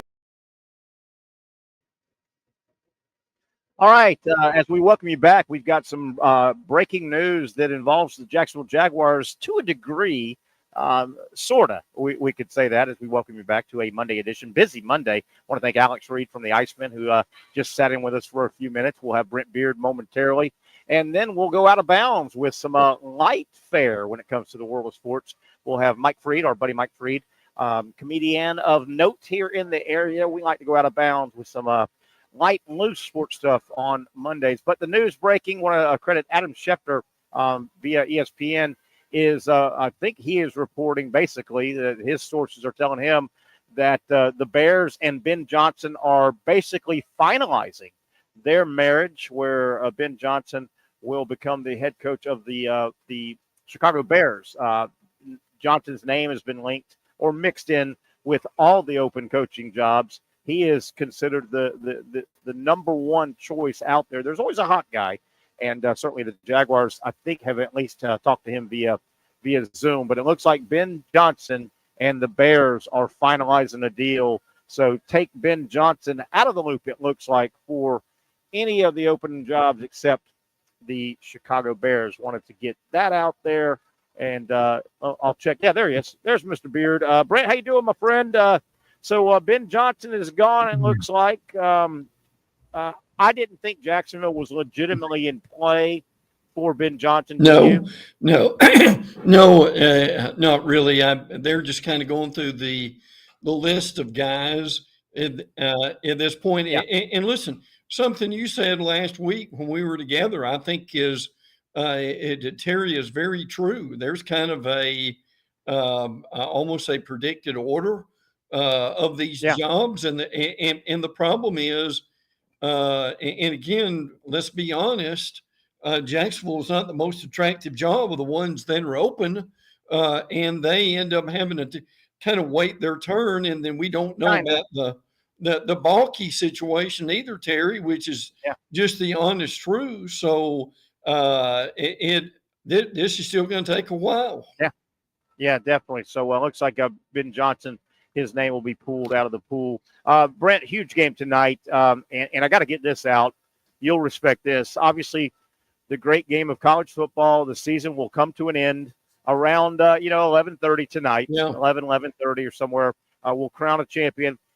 Brent, once the game ends tonight, we have 215 days, long, laborious days to wait till next football season, as we say hi to Chino. Brent, tonight, Notre Dame taking on Ohio State. I expect big numbers tonight, particularly if the game is close in the second half. Yes. These are two massive brands. Yeah. And I think the weather being so bad around the country, I'm serious. That helps sometimes. It does. Bad weather helps. People are going to be inside. Nobody's, stuff that might be happening outside are canceled, right? It'll help. Should be a big number. Two huge brands tonight, though, going at it. Look, there's no doubt. And to add to what you're saying, the other big thing about this is they haven't won a championship in so long. Ohio State since 2014. Yeah. And then Notre Dame, my goodness, since 88, I guess. 88. So the anticipation, I think, will grow considerably. Terry, did you see where the tickets or that they're in a quandary here? The ticket man is doing real well. The tickets are going for like $3,000 each. Yeah, and again, these are big, proud, deep-pocketed old fan bases with money, and as you said, this isn't Alabama and Georgia and Clemson rattling off national titles. Right. It's going to be big. Brent, a topic we've beat to death, but man, it just reared its head to me all weekend long that we just came out of. Too much downtime in the playoff. Yeah. They've got to address. There are too many chunks of downtime. Doesn't it feel like the momentum just has been set? The game's big tonight, but getting here, the momentum got sapped. There was too much downtime. Well, and this is something they're looking at now. The committee, including the commissioners, and I'm sure there are TV people in here too, they met yesterday. And here's the problem. They only really had 90 minutes to discuss the current system and where they are. It looks like they're pretty much going to stay the same for 25. Now, they are meeting again next month. So there's a chance something is that can happen. Now, I think when we get to 26, it could be very different. It could be drastically different, frankly. So, but for 25, that's not what we're hearing at this point. But yes, to yours, way too much downtime. Got to reseed the situation. And again, this came up today, and it ought to come up today. Is people are sick and tired of this game being on a Monday. They really are. You know, some people may be saying, well, wait a minute, Terry. You're complaining about the college playoff downtime. There's a couple chunks where nothing happens for 10, 12 days, right? Some people may be saying, wait a minute, Terry. The NFL, there will be 2 weeks, 14 days between Championship Sunday and Super Bowl Sunday. Yes, that is true, and I'm well aware of that. But keep in mind, the monster that is the NFL and their control on TV and there's so much lead-up stuff. It's cramped. Those 2 weeks are cramped, particularly Super Bowl week. There's more programming, and Good Morning America's doing Super Bowl stuff for a couple of weeks. And your favorite show, The View, is doing Super Bowl, right? ESPN, ABC, NBC, CBS, the Weather Channel will do the Puppy Bowl. I mean, the NFL Super Bowl, those 2 weeks, there's so much crammed in. College football has been just blowing in the wind for 12 days or whatever. Well, the real problem is when it begins. Is you've got the like Georgia, the SEC championship game. Was the first weekend of December. Well, Georgia didn't play until basically New Year's Day. And they got delayed. So they're off a month, and what looks like, Terry, a real help and a real advantage, frankly, is not because these kids are rusty after being off for a month. And again, no sport does that. No sport does that. No. And the players themselves said that. They said, we actually were not ready to play because we had too much downtime. Now, what's being suggested is instead of waiting to remember, they didn't play to the 20th of December. The ones that did not have a bye is, okay, you played your championship game first weekend. Well, Terry, you can almost play that next weekend. And if they're going to play to get away from the NFL, which is another subject we need to get into, they could play 10 days later? Instead of a month, and that would be fair. Definitely. Brent, let's dive back into tonight's game. A couple areas that stand out to you that might happen tonight. I'll go first. I don't see Jeremiah Smith was taken out of the game by Texas. Yeah. And they had a safety and a cornerback kind of bracket him the whole way. I thought Ohio State did a great job. They knew that was happening, and they didn't force the ball to Jeremiah Smith. I think Jeremiah Smith gets loose tonight. I think he has a big game, and you've got to love the way Notre Dame looks like a red-hot March Madness team right now, and that can go far. If you stay red hot, there is something about being hot in sports. I just think the talent discrepancy by the start of the fourth quarter might rear its head. I could see Notre Dame dropping this thing by a couple touchdowns in a much closer game. I like Ohio State like 35-21, but the game will be much closer than that final scoreboard. Yeah, I as good as the defenses are, I'm not sure they can score that many points, frankly. Yeah, maybe not. Maybe not. But you've got Al Golden of Notre Dame and who is easily one of the best coordinators, and Jim Knowles of Ohio State. And he's great too. He really is. As a matter of fact, Oklahoma, their AD would crawl to Atlanta to get him after this game. And how about Knowles? Knowles has Oklahoma State roots. Yeah. And Oklahoma still wants him. They said, we'll take that guy. He can coach. Oh, yeah. No doubt about it. Now, the other thing that is that I thought was interesting is Ohio State and their running game, and that they've got two of the best in Travion. They really do.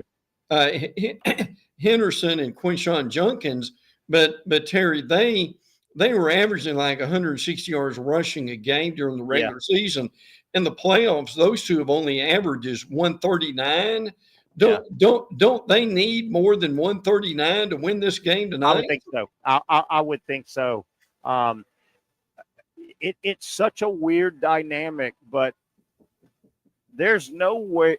I don't see any way that Ohio State would be sitting here tonight if they beat Michigan. I think if they had beat Michigan, they would have won that game in a malaise. They were in a malaise all year. I think if they'd have beat Michigan, they would have stayed in that comfort zone and not realized that something was missing. Yeah. And that Michigan loss, it's almost like that Michigan loss was needed to shake this team out of their funk. Yes. Because, Brent, wouldn't you agree? Most people thought Ohio State had when they got that portal class with their roster, that's the best roster in the country, right? Yes. Definitely thought they were the best roster head to toe in the country. Well, and they have admitted that this weekend in their media day that game, the loss of that game really woke them up. That's frankly one of the great things about the playoffs is you can lose a game like that and still get in the playoffs and be successful. But here's the other thing that they've admitted too is they made a real mistake with strategy, and how in the world you do this is beyond me. But they really, as we've said several times, they played Michigan in a phone booth. They tried to play Michigan football instead of throwing to these receivers, including Jeremiah Smith, which is a colossal mistake. And they've learned from that, and that has helped them tremendously in the playoffs to spread the ball around. Absolutely. You and I touched on this a week ago. Patrick and I kicked it around hour number one, and you don't see this happen very often. But Brent, let me set this up. I'm just going to throw a facts out there, and there's a bit of a backhanded compliment to Notre Dame football and Kentucky basketball. The backhanded compliment is they historically are really good at their two sports. Right. And they've won a lot of championships. When you do that, it's easy to get a large negative following, right? A lot of people hate Notre Dame football. They do. And a lot of people historically hate Kentucky basketball. Again, it's because you get hated when you're really good over a long period. With that being the backdrop, it's so unique that the Notre Dame football coach, Marcus Freeman, and the Kentucky basketball coach, Mark Pope, they're both so likable. I think they've turned that image a little bit. I don't know how long it'll last, but do you feel that? Those two coaches are so freaking likable.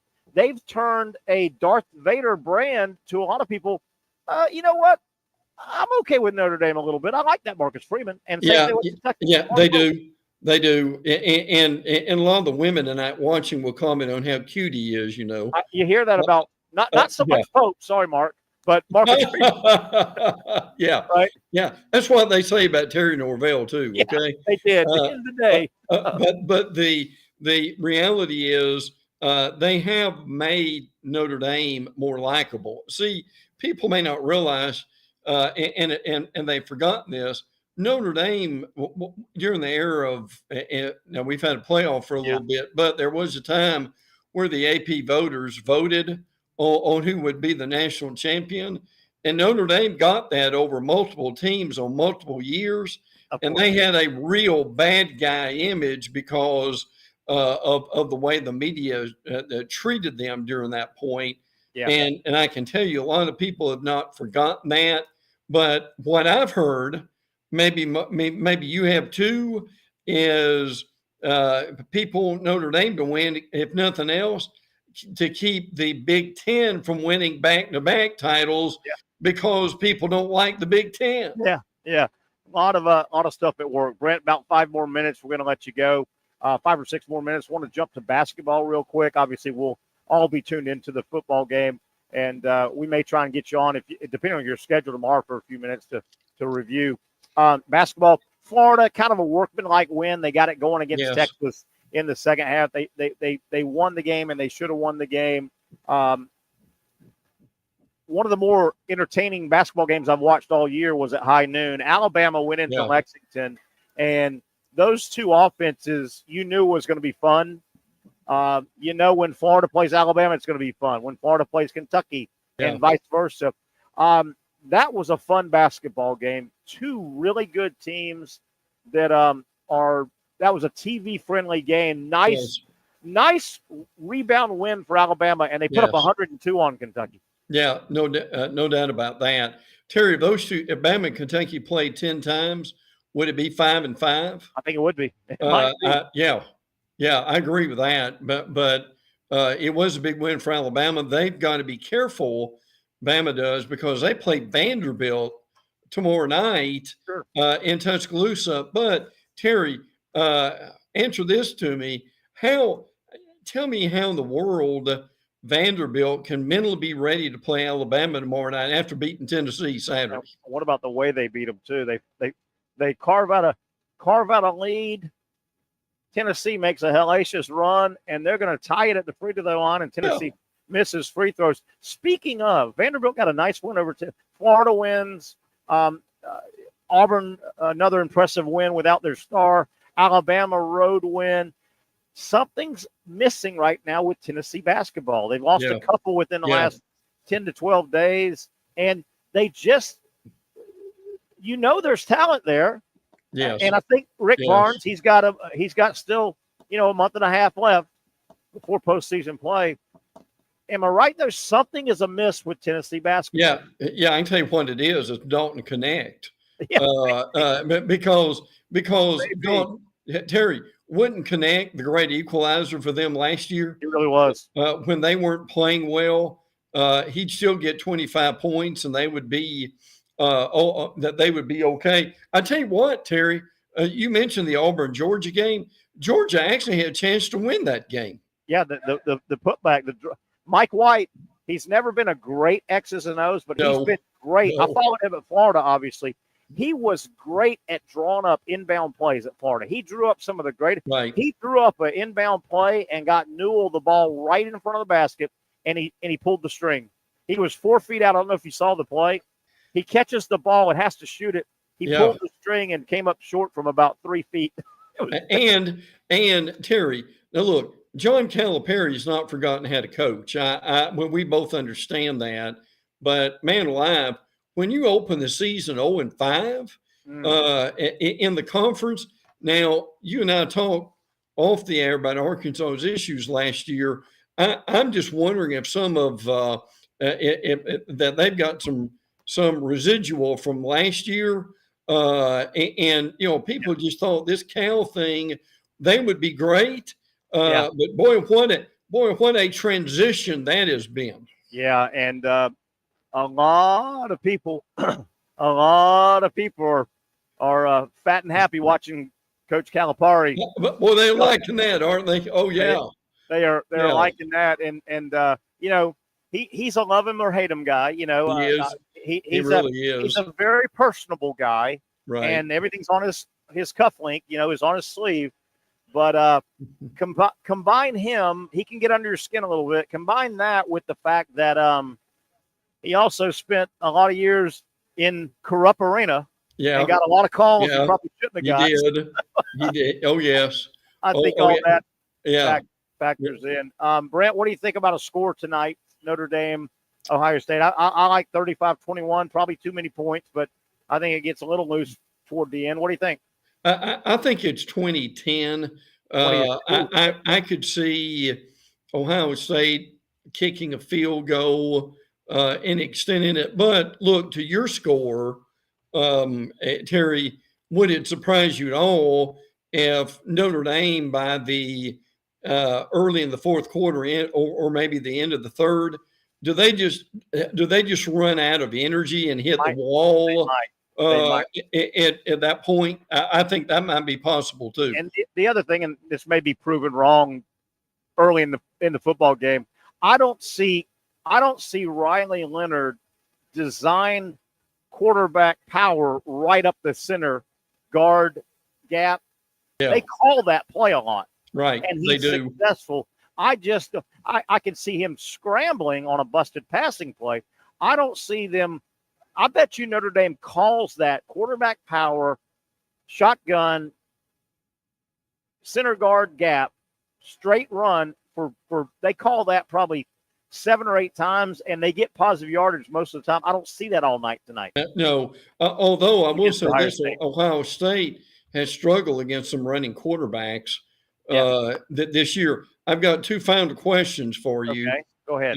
One would be if Ohio State wins, how much of a 500-pound boulder is taken off the shoulders of Ryan Day?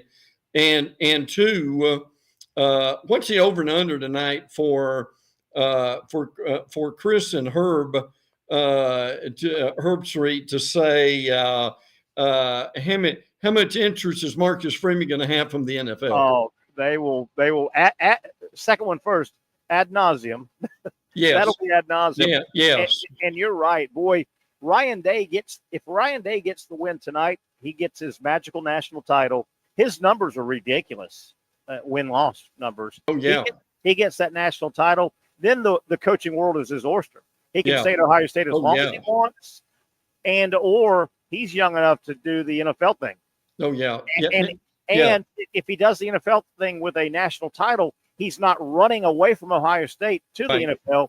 He gets to pick and choose when he wants to try the NFL. He's not running to the NFL. You know what I mean? Yeah. Let me leave you with this. Okay. And you and I hate this Monday night thing, but this is when I heard about it this week. I said, would they either move it to Friday night, or would they play Saturday at noon? And give the NFL the what, Terry, the 4 and the 4 and the 8 slot. I think either one of them would be better. Do you? I would take either one of those over Monday night. I really would. I really would. The West Coast wouldn't be happy about a noon national championship. Eastern time, but I certainly would. Brent, good stuff. I appreciate it. We're going to go ahead and step out. We kept you through a second segment. I appreciate your time, as always, here on a Monday. Enjoy the game tonight. We'll talk about it as the week unfolds. Good. Look forward to it, bud. Take care. Our buddy Brent Beaird breaking it down. Hope you enjoyed it. I know I did. I'll tell you what, let's come back. We got about a half hour left on a Monday. We're going to take it out of bounds. We go out of bounds on Monday. Sometimes you got to get to the lighter, fun side of sports, and there's a lot of stuff that qualifies as lighter and fun. We'll welcome my buddy Mike Freed, a local comedian of note, and he'll look at the world of sports through his lens, which is a little bit different than ours. That and more coming up as the sun is starting to set on a Monday, getting closer to the national championship game tonight in college football. Ohio State taking on Notre Dame.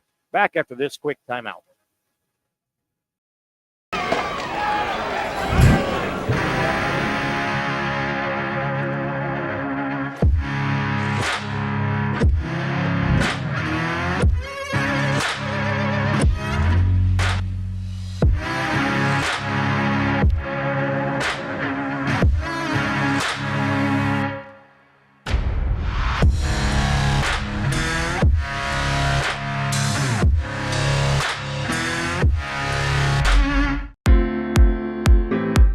At Southeast Orthopedic Specialists, we know pain and injuries can stop you from doing what you love.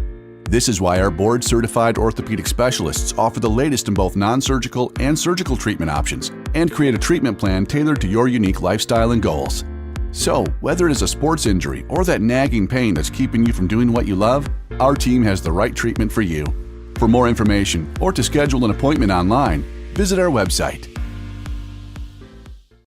Finally, a family atmosphere, kid-friendly restaurant with a real sports bar feel. Rick's Jack's Beach features all of that and a large, climate-controlled covered patio with misting fans and heaters for all seasons. Mix in an extremely diverse menu that features the most quality and affordable steak at the beach, and there's no reason not to enjoy your next lunch, dinner, happy hour, or big sporting event at Rick's Jack's Beach, 300 2nd Street North in Jacksonville Beach. See you at Rick's Jack's Beach.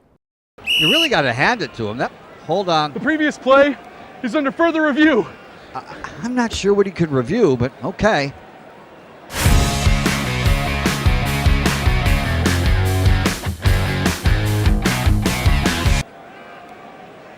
Sure has been a while. Dine in at Hurricane Grill and Wings for the football season. Well, there he is. Oh, what is that? The Action Sports Jacks 24/7 network is streaming. I'm Stuart Weber, and I'm here to teach you a nice three-step process on how you can watch all your favorite programming from the Brent and Austin Show every weekday 10 a.m. to 1 p.m. or the Cup Date with me. It's fantastic. We talk NASCAR. It's a great time. Wednesdays at 1 o'clock. All right, first step, easy. Download the Action News Jacks app. You probably already have it downloaded on your phone, so you might already have that one taken care of. Step 2, see that stack of pancakes up there? You click that stack of pancakes, and it's going to bring down step number 3, which is a full screen of all the different streams that you can click on, including the Action Sports Jacks 24/7 stream. You click that, the video's rocking and rolling on your mobile device, you're watching all the shows you want to, and you're having a good time. You can also do it on your smart TV with the Action News Jacks Now app. I do it on my Samsung TV at home. It's a great way to watch it on a nice, large screen for all the content. That's the Action Sports Jacks 24/7 network. Hope you can find it. You trust CGC to make your water great, and now you can trust CGC with your plumbing needs as well. Fast, convenient scheduling, licensed and insured. A quick call away at 904-552-1242. You never know when you're going to have an issue with a shower, toilet, or maybe it's a sink that sometimes is easy to fix. All right, let's be honest. I'm not fixing anything. I'm totally staging this because when I have a plumbing problem, I call CGC Water Treatment and Plumbing. Trained professionals, transparent pricing, customer satisfaction. Small problem or even a bigger issue. Maybe you need a new tankless water heater or something a bit more intricate. The experts with 25 years of experience at CGC Water Treatment and Plumbing can do it all. Call 904-552-1242 or visit cgcwater.com. That's 904-552-1242 or cgcwater.com. CGC Water Treatment and Plumbing, an authorized independent Connecticut dealer. Florida license number CFC 1432579. See it, we love it. It's a lot of fun. One of our new features. We go out of bounds here on the Young and Norvelle show. When you go out of bounds, you got to have a comedian. When you have a comedian, you have Tonight Show. Da, da, da, da, da. Isn't that Tonight Show? As I welcome Mike Freed, our comedian. You just dated yourself. I had no idea you sang so well. Yeah. No words. It's good. That's impressive. Yeah, Isn't that Tonight Show? It is, Doc Severinsen. And when you do something really good, right? I'll do the Ed McMahon. Ho! That'll work. We did that. I will know if I did something well if that happens. Is that how it works? He did that all the time. Ho! When That's Johnny. true. He was a drinker. What was Ed to Johnny? He was just his. It's It's what do you build call up man or second banana? Yes. Second banana. He was a sidekick. But you were no one's sidekick. The young head people. honcho. Young people have no idea. Johnny Carson ran Hollywood. Yeah. I mean, he literally ran Hollywood. Yeah, especially for comedians because absolutely. Back in the day, if you could get your 3 or 5 minutes on the Tonight Show, you were golden. You could tour for the rest of your life. And if you got invited to this, come on over here. Right. Rodney, come over here. Then you'd know you did a good job. Yeah, come on over here. There were also people that bombed and their careers were ruined. Yeah. Done. Yeah. But being serious, Carson, obviously Tonight Show, he took over for Jack Parr, I guess. Yeah, that's exactly right. Well, you are old. Yeah, I am old. And Carson had his run of 30 years, but he literally almost ran Hollywood. I mean, he was a powerful, and I think he had a little shadiness behind him. He was supposedly pretty rough. It could be. He was friends with Sinatra, so whatever that means, right? But no, on the positive side, I thought don't make the mafia guys mad. I hear you. I don't think there's a big mafia presence in Jacksonville, is there? I hope. If not, sponsorship opportunities are open. Mafia. Absolutely, we would welcome you. Where the hell are you coming back from? What are you doing? I'm coming from Charleston. I was in Charleston for the weekend. Just barely made it back. Sorry, I missed the 5 o'clock hour. Yeah. I know after last week, people were thinking 5 o'clock is when Freed comes on, and now we've screwed it all up. Well, Casey's not happy. The calls were just flooding. I bet. I know. I hope police don't leave Where's us. Mike Freed? Where's Mike Freed? That's what happens. That's what happens if I owe alimony to somebody or if I'm not on the show in time. What's going on in this crazy, wacky world? We like to take it out of bounds. There's a lot of sport light stuff, man. Yeah. I got a few things what for have you. Found, I hope I'm not being a little too risque here, but this was big news in Rome this week. They got a team. Well, win in Rome. Win in Rome. Well, here's what they do in Rome. Get risque. This is an interesting story on so many different levels. The ultimate punchline is pretty risque. But my. It's this guy. They have a team called Lazio, and they have their mascot is a falcon. This is soccer? This is football for them, soccer for us. Football. And their falconer, who's a nice looking guy, he looks kind of like The Rock, you could say. And he's their falconer. Okay, what could go wrong here? What could possibly go wrong? But here's what happened. Their club they parted ways with him after he shared images of his can I say penile implant on air? Yeah, but it wasn't just, it was a new and improved one. And he decided, him or the falcon? No, was it the Falcons? No, it was his thing? And the Falcon really wasn't involved. I kind of feel bad that the Falcon's been besmirched by this story. So does the Falcon lose a job? That's a good question. He is the Falconer, so I think where he goes, the Falconer goes. Da da da! I am the Falconer. But this dude's name was Juan Bernabe, and he was the man in charge of flying the club. So he put his junk out there. It was an Eagle mascot. I guess you don't call him an Eagler. But before kickoff, he was let go after Lazio became aware of photographs and videos, so apparently moving pictures, on his social media accounts. That was enough. They said the club said in a statement that they recognize supporters would be disappointed at the Eagles' absence from the home games, but it's aware of the pain. Bring back the absence Falcon. and now I think he missed a perfectly good opportunity. He simply could have said he was working on a new perch. Yes, for the Eagle. Hey, it's got to land somewhere. Puts new meaning to the Eagle has landed. It does indeed. It does indeed. You got to really be close. But seriously, so the bird's out of work. The bird is out of, unless he can find a new trainer. I imagine there's other birds. It looked like the Auburn mascot a little bit. It's an eagle. Well, Auburn's not playing right now. Maybe he's well, they War Eagle. They were War Eagle, yeah. Yeah, I guess. Yeah. I wonder if their guy has a penile implant this year. And Mike, everybody knows, I hear, that if you put your junk on the internet, that's got to be don't good put your face. Right. That's true. But I think he got busted because it also includes if you're a Eagle trainer. There aren't many of those in the world. Get the eagle out of the shot too. They definitely don't. There's a lot of reasons you wouldn't want to eagle at a shot with your junk. They do have claws. Yeah, they have if talent. I'm not mistaken. Yeah, talent is not a good thing.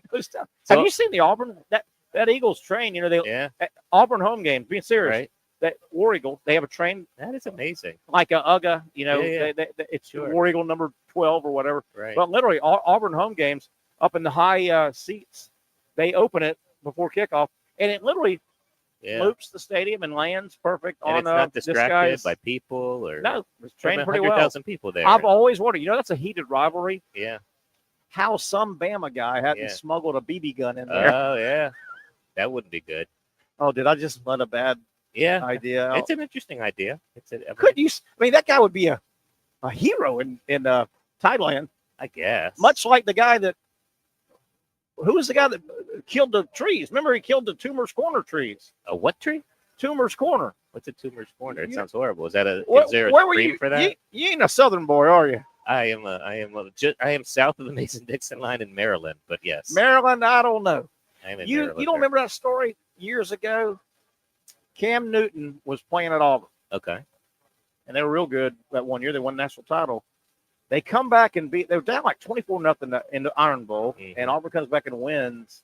And what was the story? And the guy just died in prison a couple of years ago. Oh, that sounds like you buried the lead. A crazy Alabama fan. Can't think of his name. Yeah. He ended up calling he got busted because he called the Paul Feinbaum show.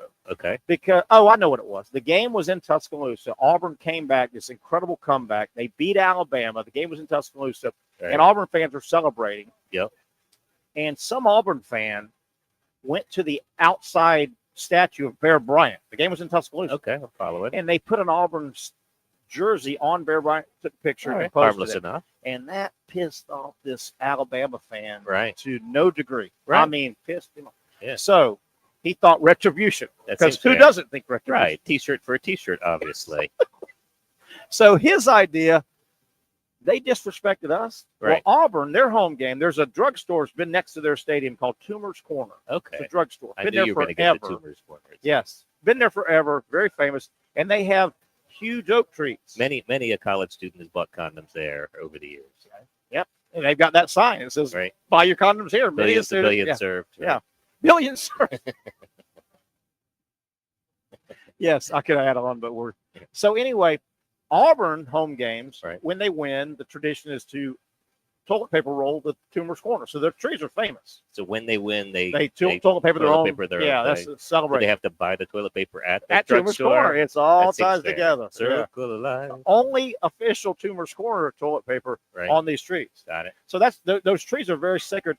This guy goes and gets incredible poison, pours and kills the trees. Oh no! That's literally real. the trees get brought down. They Wow. die. He calls the Paul Feinbaum show and brags about it. It's how he got caught. And damn, if like 2 years later the trees The totally old die. bragging. You know, you take a picture of your junk as a falconer, or you call the Paul Feinbaum show. It's the same All of thing. this from that guy. Wow, I love how you tied it together. Full Thank you for that, circle. Terry. We went to Europe just then. And Yeah, came we back. did. I'm going to keep us in Europe because a Turkish woman has made the news. Oh boy, And you can't trust them as far as you can. is that right? Anyway, I don't know. She I had a Turkish girlfriend once. did you? No, let's just go. She has established a world record. You know what she established a world record for? Eating turkey sandwiches. That would that's a different kind of turkey. Would that be cannibalism? Turkish lady? Only if the turkey ate it. Oh, the turkey. Yeah, maybe that's interesting. I wonder if they eat that there. So she established a world record for the most watermelons, and I'm gonna even stop there. What do you think she did? Oh with the watermelons? yeah, eating watermelons. Oh, that sure. would be logical. Sure, okay. I'll even give you a second Okay. guess. What do you think she did with the watermelons? Bowling. She went bowling with That's a good one. watermelons. She did it, and don't go in the wrong direction here. Don't go too far in the wrong direction. She did it with 60 watermelons. Does that help you at all? What did this Turkish woman set a world record for doing? Throwing them off a building like the Letterman show used to. That would be good. No, 60 of them. she crushed them with her thighs in 1 minute. 60 watermelons in 60 seconds. She crushed with her thighs. So yep, just like that. Now the weird thing is there was not a world record heretofore, so she could have just crushed one, but she didn't stop with just one. She crushed 60 of them. We call that setting the bar high. Yeah, I don't Now- see anyone breaking that. So, Mike Freed, you're attorney, comedian, Yeah. well-traveled, Very handsome. very handsome, well-traveled. It sounds like she got up one day and said, I'm going to put myself in the Guinness Book of World Records. Right. How do you settle on, you know what, let's Right. crush some watermelons. Well, I'm between assuming, me and I. I mean, just noodling here for a second, she must have at some point in life crushed a watermelon with her thighs or something watermelon-like, or else why would she choose that, right? You don't just wake up and say, I'm going to crush watermelons with my That's why thighs. I asked Like you. if I asked you to do it today, you'd be like, I'm not sure I can crush a watermelon with my thighs. But she, well, and here's a picture. I mean, Little known she's- fact about me. Oh, there she is doing it. But Yeah, little known fact about me. I was one of the original people that ordered the Suzanne Summers Thigh Master. Okay, so you might Thigh have to own a Master. Thigh. Yeah, I think if you owned a Thigh You remember Master. Suzanne Summers? I do. Is she still alive? Yeah, she was definitely one of those pinup. Let's do it right now. Let's do a Dead or Alive. We do this on the show with sports people. Yeah. Dead or Alive. All right, right now, I will say Suzanne Summers. I think we just lost her. I'm going to say dead. Well, I mean, she was. What do you say? She was struggling with cancer for a while. You weighed in with dead. I'm going dead. The beautiful Suzanne Summers. I'm going to say surprisingly alive and on death's door. Oh. And she was doing like homeopathic remedies. She was against vaccines before that was even trendy. Think about all the money she got hooked up with that Thigh Master. Yeah, that thing was advertised for 30 years, wasn't it? Nothing. The residuals on Three's Company. Chrissy Snow. I saw something recently. It had a bunch of 70s, 80s sitcoms, 4 of them. Yeah, and it had like the number 3 or 4 biggest actors in each one of them. Right. And it said the one in color, the other ones were black and white. Yeah. Are the only ones alive. And it was like, Suzanne, the only one is the brunette. Yeah. Still alive. So you know the answer. Oh, to that. there we go. I just answered my question. Yeah. Winner. I'm a winner. Now, does that include the Chrissy replacement? Because there was another woman that came on after her. You think she's dead, or the judges? And Mr. Roper's dead. Oh, I killed him. Yeah, I already killed him. All right. We killed him all. Do I have to pick another dead or alive? Is that what you were saying? I'll do one for you real quick. Okay. I just happened to see this. All right. No, I'll do one. Sandy Koufax, dead or alive? Oh goodness, I would think really, really dead. Look him up. Can you put Sandy Koufax real quick? As long as the Igloo has good. He is cell receptivity. Here, I'll look him up. He's alive. Sandy Koufax. One of the. You know, some people consider him the greatest left-handed pitcher ever. And he's also in that very small book that my people write. You know what that book is? He's 89 years old, still kicking. Oh, there you go. Still throwing a nasty curveball. I had no idea. What book did you write? The book that my tribe has written is a famous Jewish sports legends. It's a very small book, and Sandy Koufax is in it. Sandy Koufax was a Jewish. So you're Jewish, athlete. so you can say the word Jewish. You can cut on your own gang, right? Is what they say. Yeah. You know, but was it Banya? Oh yeah. No, yeah. not Banya. It was the dentist guy. Go back to Seinfeld. The dentist guy. Yeah. Yeah, he was the anti-dentite. And he wasn't Jewish. He was not He's Jewish. doing it for the joke. Well, he got converted so he could tell Jewish jokes, which I don't think he could do that. So are we done with the thigh lady? Smashing? Yeah, I mean, there's not much other to her other than that. I think it's a really impressive record. I mean, question whether I would date her. Or if she's either going to be really attracted to some guys or really scary. Do you think somebody's making a run at that record right now? I don't know. The records usually stand for a while. Like, do you think she woke up? How much money does that cost? You got to go buy 60 watermelons? I bet you get a watermelon sponsor. You're a sponsor kind of guy. If I said I was going to break 60 watermelons with my thighs at the Igloo, do you think you could get 60 watermelons donated?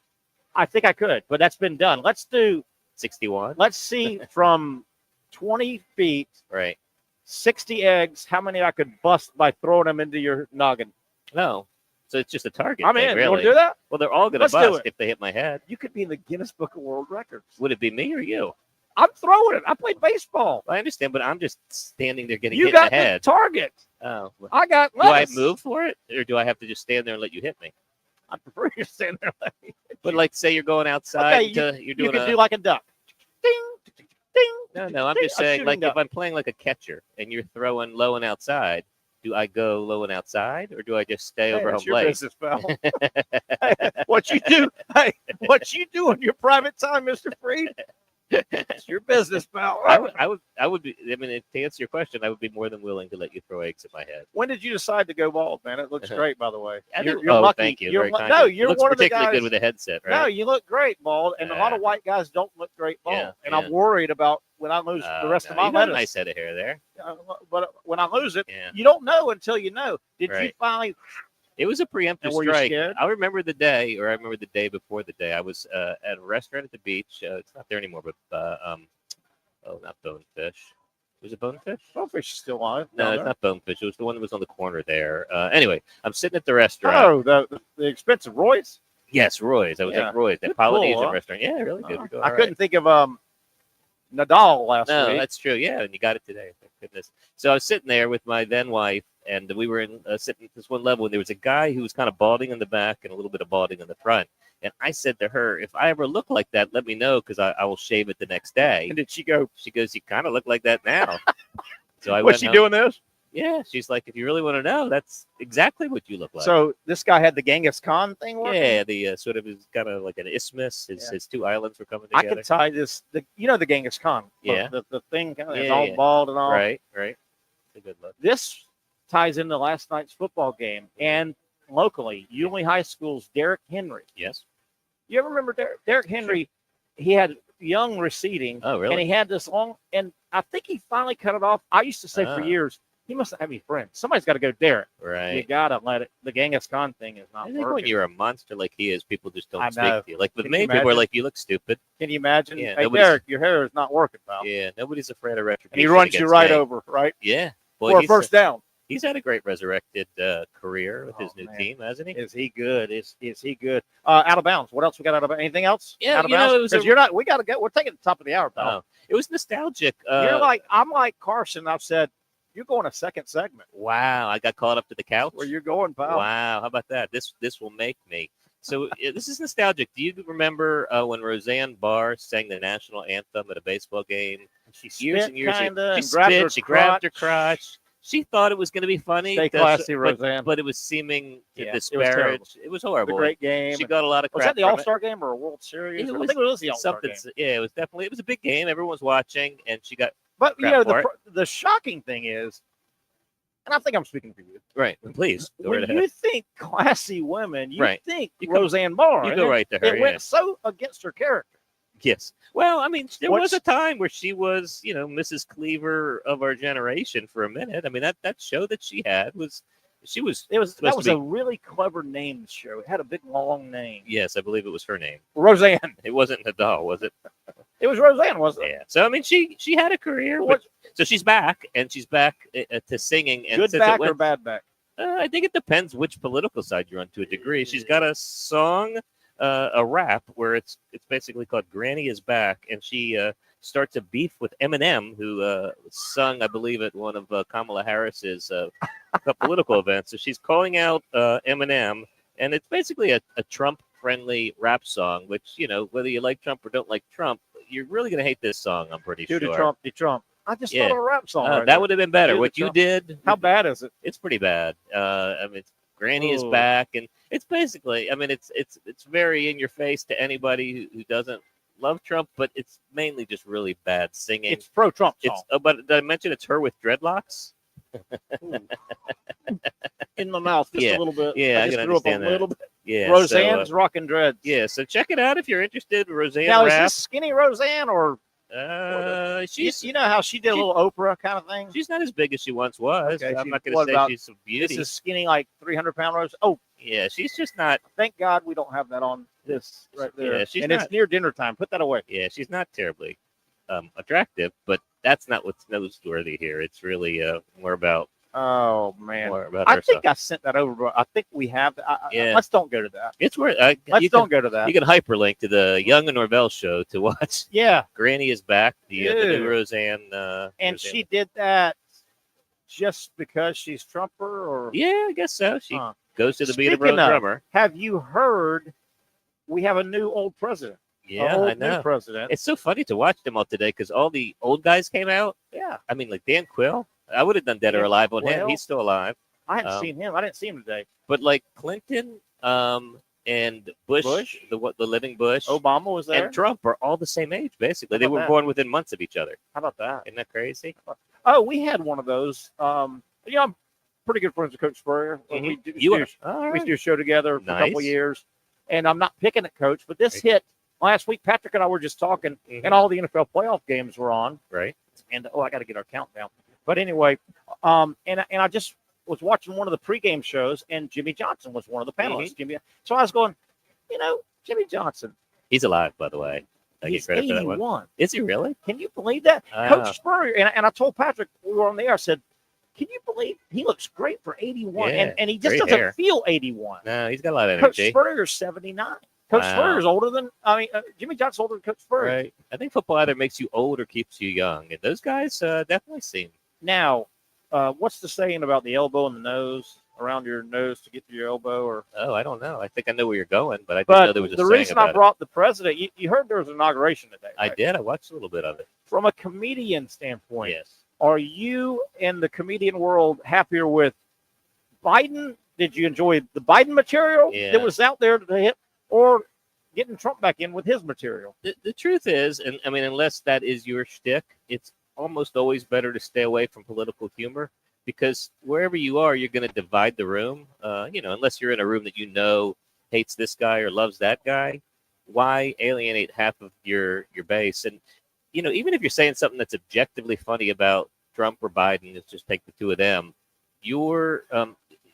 People are just going to be protective. That's your dad answer. What? Come on, who's got better material, Dad? Oh, I mean, Trump is funny. I mean, Trump is would he be funnier if you did a skit? If you had to write two skits, Biden or Trump, which would be funnier? Oh, Trump would be funnier. He's got a little wry sense of humor. He drops some stuff. He gets mean, but he does have a little quip. He's a quipper. And whether it's freaking quipper, for better or worse, he doesn't think things through, which is to say, he speaks his mind. If you like him, or he says silly things if you don't like him, and that's funny. Biden, all you can say is he's old. He's just tiring. I had a joke I was telling for a little while Biden was still in the race, and it was 40 seconds. The oldest man in the world just passed away, and now we're trying to figure out who the new oldest man is. We're not sure who it is, but it's one of two guys running for president. Nice, I like it. That was a joke. See, political humor can be fun. It can be fun. As long as you're Where did two the people at time once. go? I know. Thank you for having me. I appreciate it. Hey, you want to do it again? Sure. Next Monday. All right. He's Mike Freed. I'm Terry Norvelle. Thanks to Brent Beaird, of course, Patrick Young, of course, Alex Reed, and of course, Casey producing. We'll do it again tomorrow, 4 o'clock, right here on Action Sports Jacks. I hope you enjoyed the Young and Norvelle show.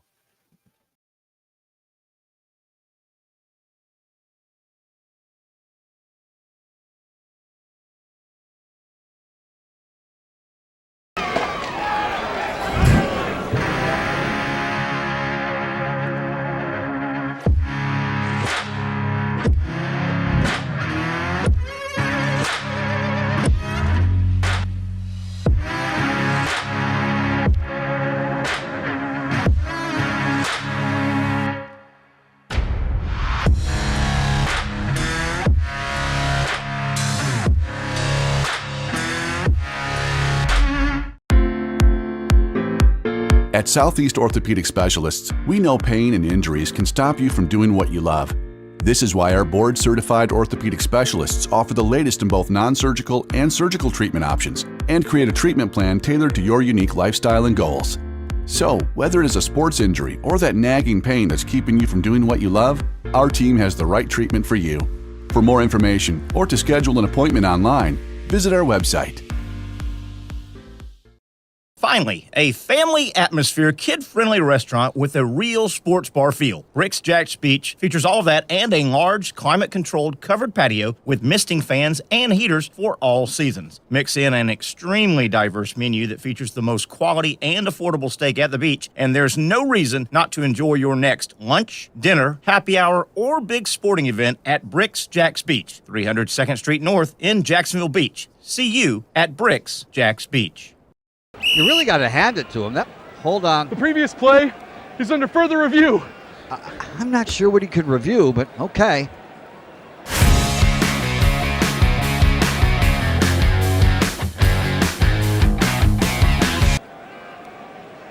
Sure has been a while. Dine in at Hurricane Grill and Wings for the football season. Well, there he is. Oh, what is that? The Action Sports Jacks 24/7 network is streaming. I'm Stuart Weber, and I'm here to teach you a nice 3-step process on how you can watch all your favorite programming from the Brent and Austin Show every weekday 10 a.m. to 1 p.m. or the Cup Date with me. It's fantastic. We talk NASCAR. It's a great time. Wednesdays at 1 o'clock. All right, first step, easy. Download the Action News Jacks app. You probably already have it downloaded on your phone, so you might already have that one taken care of. Step 2, see that stack of pancakes up there? You click that stack of pancakes, and it's going to bring down step number 3, which is a full screen of all the different streams that you can click on, including the Action Sports Jacks 24/7 stream. You click that, the video's rocking and rolling on your mobile device. You're watching all the shows you want to, and you're having a good time. You can also do it on your smart TV with the Action News Jacks Now app. I do it on my Samsung TV at home. It's a great way to watch it on a nice, large screen for all the content. That's the Action Sports Jacks 24/7 network. Hope you can find it. You trust CGC to make your water great, and now you can trust CGC with your plumbing needs as well. Fast, convenient scheduling, licensed and insured. A quick call away at 904-552-1242. You never know when you're going to have an issue with a shower, toilet, or maybe it's a sink that sometimes is easy to fix. All right, let's be honest. I'm not fixing anything. I'm totally staging this because when I have a plumbing problem, I call CGC Water Treatment and Plumbing. Trained professionals, transparent pricing, customer satisfaction. Small problem or even a bigger issue. Maybe you need a new tankless water heater or something a bit more intricate. The experts with 25 years of experience at CGC Water Treatment and Plumbing can do it all. Call 904-552-1242 or visit cgcwater.com. That's 904-552-1242 or cgcwater.com. CGC Water Treatment and Plumbing, an authorized independent Connecticut dealer. Florida license number CFC 14325.